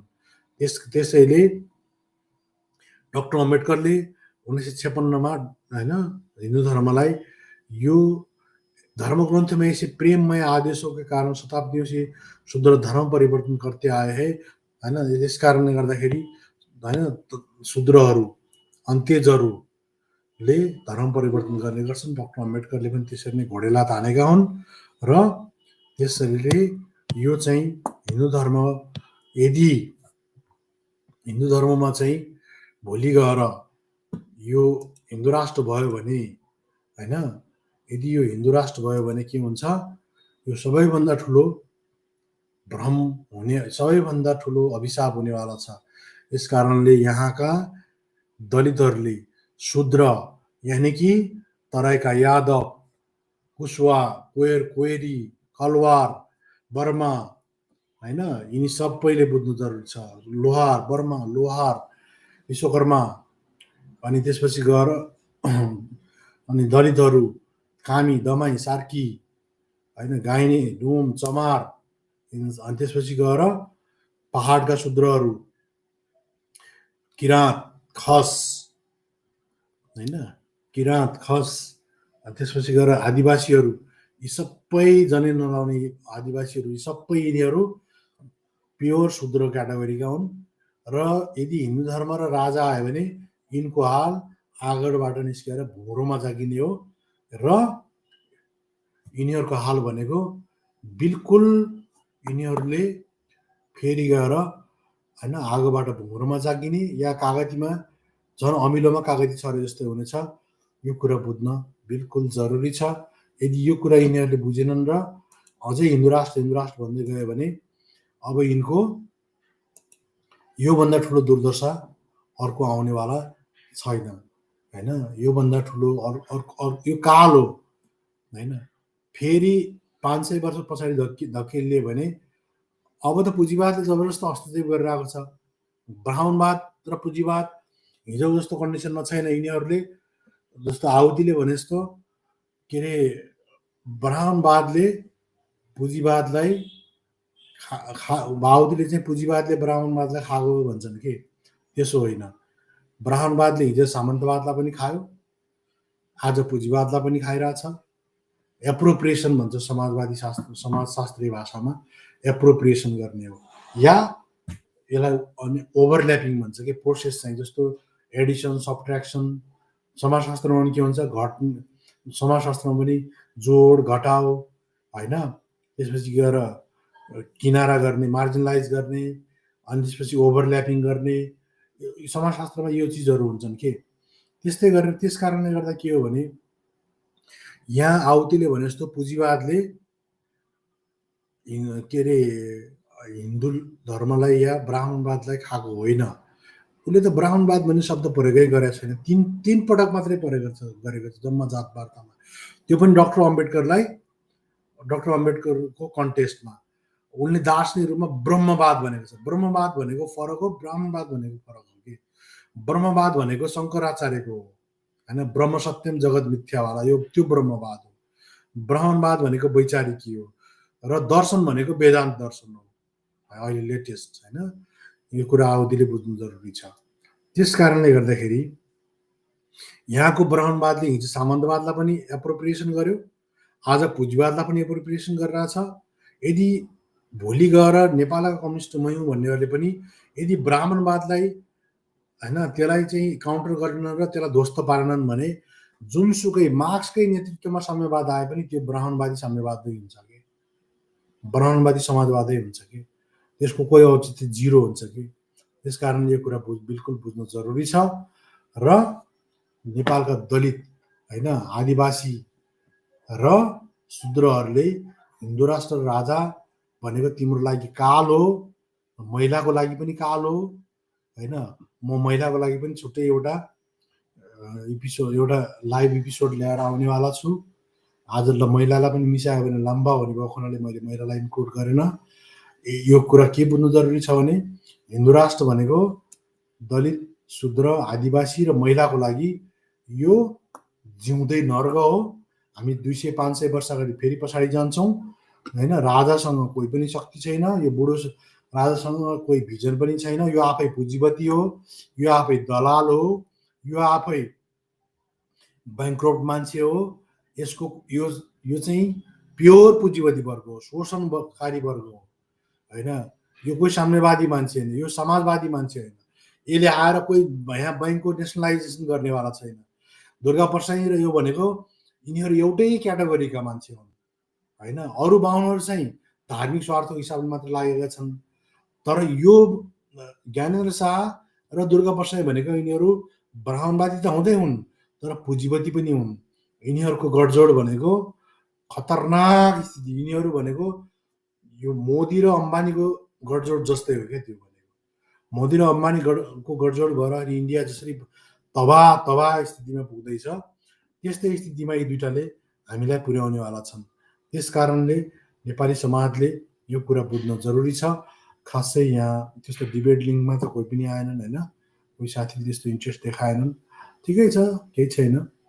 अनि अर्को कुरा अब कमेन्ट सेक्सनमा पनि त्यस्तो खालको केही पनि देखिएन। ठिकै छ, केही छैन। अब नेक्स्ट टाइम हामी अझै कोसिस गर्नेछौँ। यो म के नेपाली दलितहरूलाई एकदम के छ भने दलित जनजातिहरूलाई यिनीहरूलाई एकदम त्यो मारम खाम बलड उम्रिने खालको त्यस्तो खालको मात्रै चिजहरूमा इन्ट्रेस्ट छ के। यिनीहरूलाई त्यो सैद्धान्तिक रूपमा स्ट्रङ हुने अब तिम्रो तप्यस्य पिटाइ हुने दिन आउँदैछ के। किनभने मोदीको 4 साल अझै बाँकी छ, 3 साल अझै बाँकी छ होइन। त्यस कारणले गर्दा उनीहरूले नेपाली दलितहरूले के कुरा बुझिरहेछन् भने हिन्दू धर्मको विरोध गर्नु या अनि यिनीहरूलाई यो आजसम्म कोही दलितले पनि चासो दिएर हाम्रो पोस्टहरू हाम्रो भिडियोहरू हेरेको गरेको मैले देखेको छैन कि। चाहे म नामै लिएर भनिदिन्छु, चाहे डिगबहादुर विश्वकर्मा हुन्, चाहे खगेन्द्र सुनार हुन्, चाहे मित्र परियार हुन्, चाहे निर्मल विश्वकर्मा हुन्, चाहे जगत विश्वकर्मा हुन्, चाहे जोसुकै वा दुर्गा सोप हुन् या कमला हेमचुरी हुन्, चाहे जोसुकै हुन् होइन। उनीहरूलाई यो चिजसँग मतलब छैन कि। जबसम्म विचार क्रान्ति परिवर्तन भनेको विचारले गर्ने हो कि। यति धेरै इगो छ, यति धेरै उचित छ होइन। त्यस कारणले नेपाली दलित युवाहरूले सोच्न जरुरी छ होइन। जसरी दुर्गा प्रसाईले म खगेन्द्र सुनारको अभियानको विपक्षमा छैन, तर खगेन्द्र सुनारले इमोसनल लेभलबाट वैचारिक लेभलमा कहिले लाने यो मेरो उनलाई क्वेसन हो होइन। इमोसनल लेभलमा लगेर इमोसनली सधैँभरि दलितलाई लपेटेर यी चिजहरू सम्भव छैनन् साथी। किनभने यो चिजहरू इमोसनल्ली मात्रै यी चिजहरू होइन दलितलाई लपेटेर जसरी हिजोका दिनमा सर सुनारले गरिन् होइन। म कसैलाई व्यक्तिगत रूपमा आक्षेप लगाउन चाहँदैन, म प्रवृत्तिको कुरा गरेर आएको छु कि होइन। अहिले उनको स्ट्याटसहरू हेऱ्यो भने के उनी साँच्चीकै दलित अभियन्ता थिइन् त? एक सालको अन्त 1 सालको फरकमा यति धेरै परिवर्तन उनी मनमा आयो। भनेपछि के भने इमोसनल्ली बहकाएर समाजलाई कि त दुर्गा प्रसाद जस्तो कुनै न कुनै खाल्डोमा जगाउने कार्यक्रम हुन्छ। राज्यले भोलि कुनै न कुनै खालको चाहिँ आरोप लगाएर ठोस्ने, कतिलाई ठोस्ने ठोसिहाल्छ। अथवा उनले शान्तिपूर्ण गरे पनि गरे पनि जस्तो कति घुसपैठ गरेर भए पनि होइन, उनीहरूले उत्तेजित बनाएर दलितलाई तबियतसँग हाल्नेवाला छ। यो कुरा बुझ्दा हुन्छ। हाम्रो लडाइँ भनेको डे टु डे, सेकेन्ड सेकेन्डमा हाम्रो लडाइँ हुन्छ। हामी मानसिक रूपमा पनि लड्न जरुरी हुन्छ, पारिवारिक रूपमा, व्यक्तिगत रूपमा। प्रत्येक पल पलमा त्यहाँका जनजाति दलितहरू, महिलाहरू लडिरहेका छन्। प्रत्येकलाई पुरुषहरू आफूलाई के अरे नास्तिकताको बहुत ठुलो ढोङ गर्छन् होइन, बहुत ठुलो ढोङ गरेर हुन्छन् कि हामी नास्तिक हो यो। उनका श्रीमतीहरू पुराणमा गएर रमाइरहेका हुन्छन् के भने त्यो नास्तिकताको के काम? तिमीले आफ्नै श्रीमतीलाई तिमीले चाहिँ मार्क्सवादी बनाउन सक्दैनौ।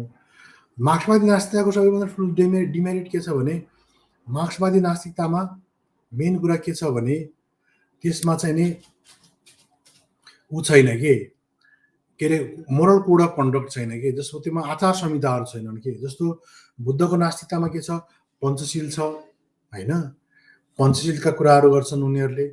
त्यसपछि उनीहरूले अष्टाङ्गिक मार्गका कुरा गर्छन् होइन, 10 पारमिताका कुराहरू छन्, कार्यकारण सिद्धान्तहरू छन्। त्यसपछि गएर 4 आर्य सत्य छन्। त्यस्तै मार्क्सवादी नास्तिकता भनेको ड्रेस कोड जस्तै कि उसले व्यक्तिगत रूपमा कस्तो फिल गर्छ त्यसैमा भर पर्ने कि, उसको भित्र के छ बाहिर के छ केही कुरा मूल्याङ्कन गर्न सकिँदैन कि।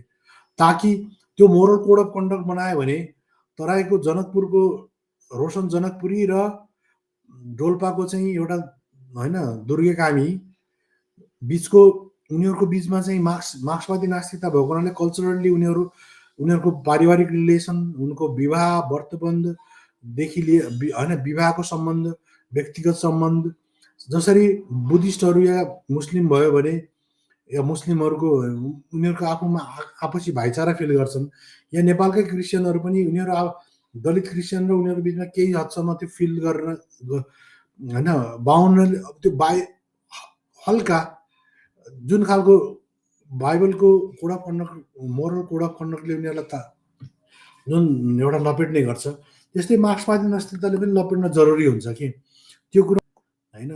त्यस कारणले गर्दाखेरि मार्क्सवादी नास्तिकता काम छैन, त्यो जमिनमा त्यसको हकिकत हुन सक्दैन। उसको श्रीमती बेड पार्टनर समेत उनीहरूले चाहिँ या छोरालाई जस्तो आफू चाहिँ शर्माजी लेखिरहन्छन् जस्तो होइन, केही मानौँ नाम नभनौँ होइन, जस्तै अब लेखिरहन्छन् होइन, केही जस्तो प्रचण्ड या यो त्यो होइन, प्रभाकर, तर उनको छोराहरू पनि शर्मा वर्मा लेखिरहन्छ, छोराछोरीहरू। के अर्थ भयो त त्यो नास्तिकता? यो बिल्कुल यो संस्कृति भनेको यति स्ट्रङ कुरा हुन्छ कि नेपालमा आहुतिले धर्म चाहिँ चाहिन्छ, संस्कृति धर्म चाहिन्न, संस्कृति चाहिन्छ, यस्तो फाल्तु कुराहरू यो लजिकल फाल्सी हो कि। अनि रिजन चाहिँ के छ, त्यो 10,000 वर्ष अगाडि यस्तो थियो त्यो भएर अरे हामी यार पोस्ट मोडर्न एरियामा बाँचिरहेको छौँ, अन्त साउथ एसियामा बाँचिरहेको छौँ। साउथ एसियाका 8वटामा हामी 8वटामा लगभग होइन, भुटान, पाकिस्तान होइन, मालदिप्स, श्रीलङ्का, नेपाल, भारत, यो सबै बङ्गलादेश, यी 8वटै देश लगभग धार्मिक होइन थियोक्रेटिक टाइपका छन् होइन। बारुदको चाङमा बसेर चाहिँ बारुदलाई इग्नोर गरेर अनि त्यसरी लड्न सकिन्छ यार। अनि बुद्धिज्मको बारेमा चाहिँ महायाना वज्रयानालाई लिएर बुद्धिज्मको बदनाम गर्ने, विरोध गर्ने गर्छन् होइन। पहिला पढ साथी हो, र अर्को दलित युथले बुझ है साथी हो, धेरै एकदम उम्लिने हिसाबले मात्रै नगर, आफ्नो पढाइमा ध्यान देऊ, करियरमा ध्यान देऊ।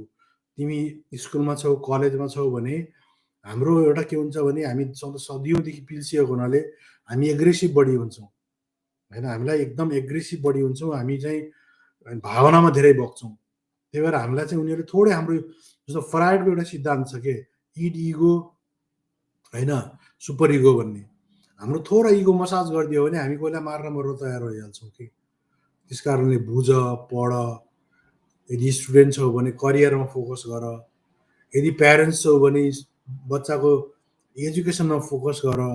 रक्सी खान्छौ भने बुद्धलाई नमान ठिकै छ, तर बुद्धको जुन पञ्चशीललाई मान। जाँड खान छोडिदेऊ, रन्डीबाजी गर्न छोडिदेऊ, झुटो बोल्न छोडिदेऊ, हत्या हिंसा छोडिदेऊ, चोरी नगर। हेर त 5वटा कति राम्रो कुरा छन्। यति मान्यो भने तिम्रो 50% जिन्दगी सुध्रिन्छ, तिम्रो 50% सेभिङ हुन्छ।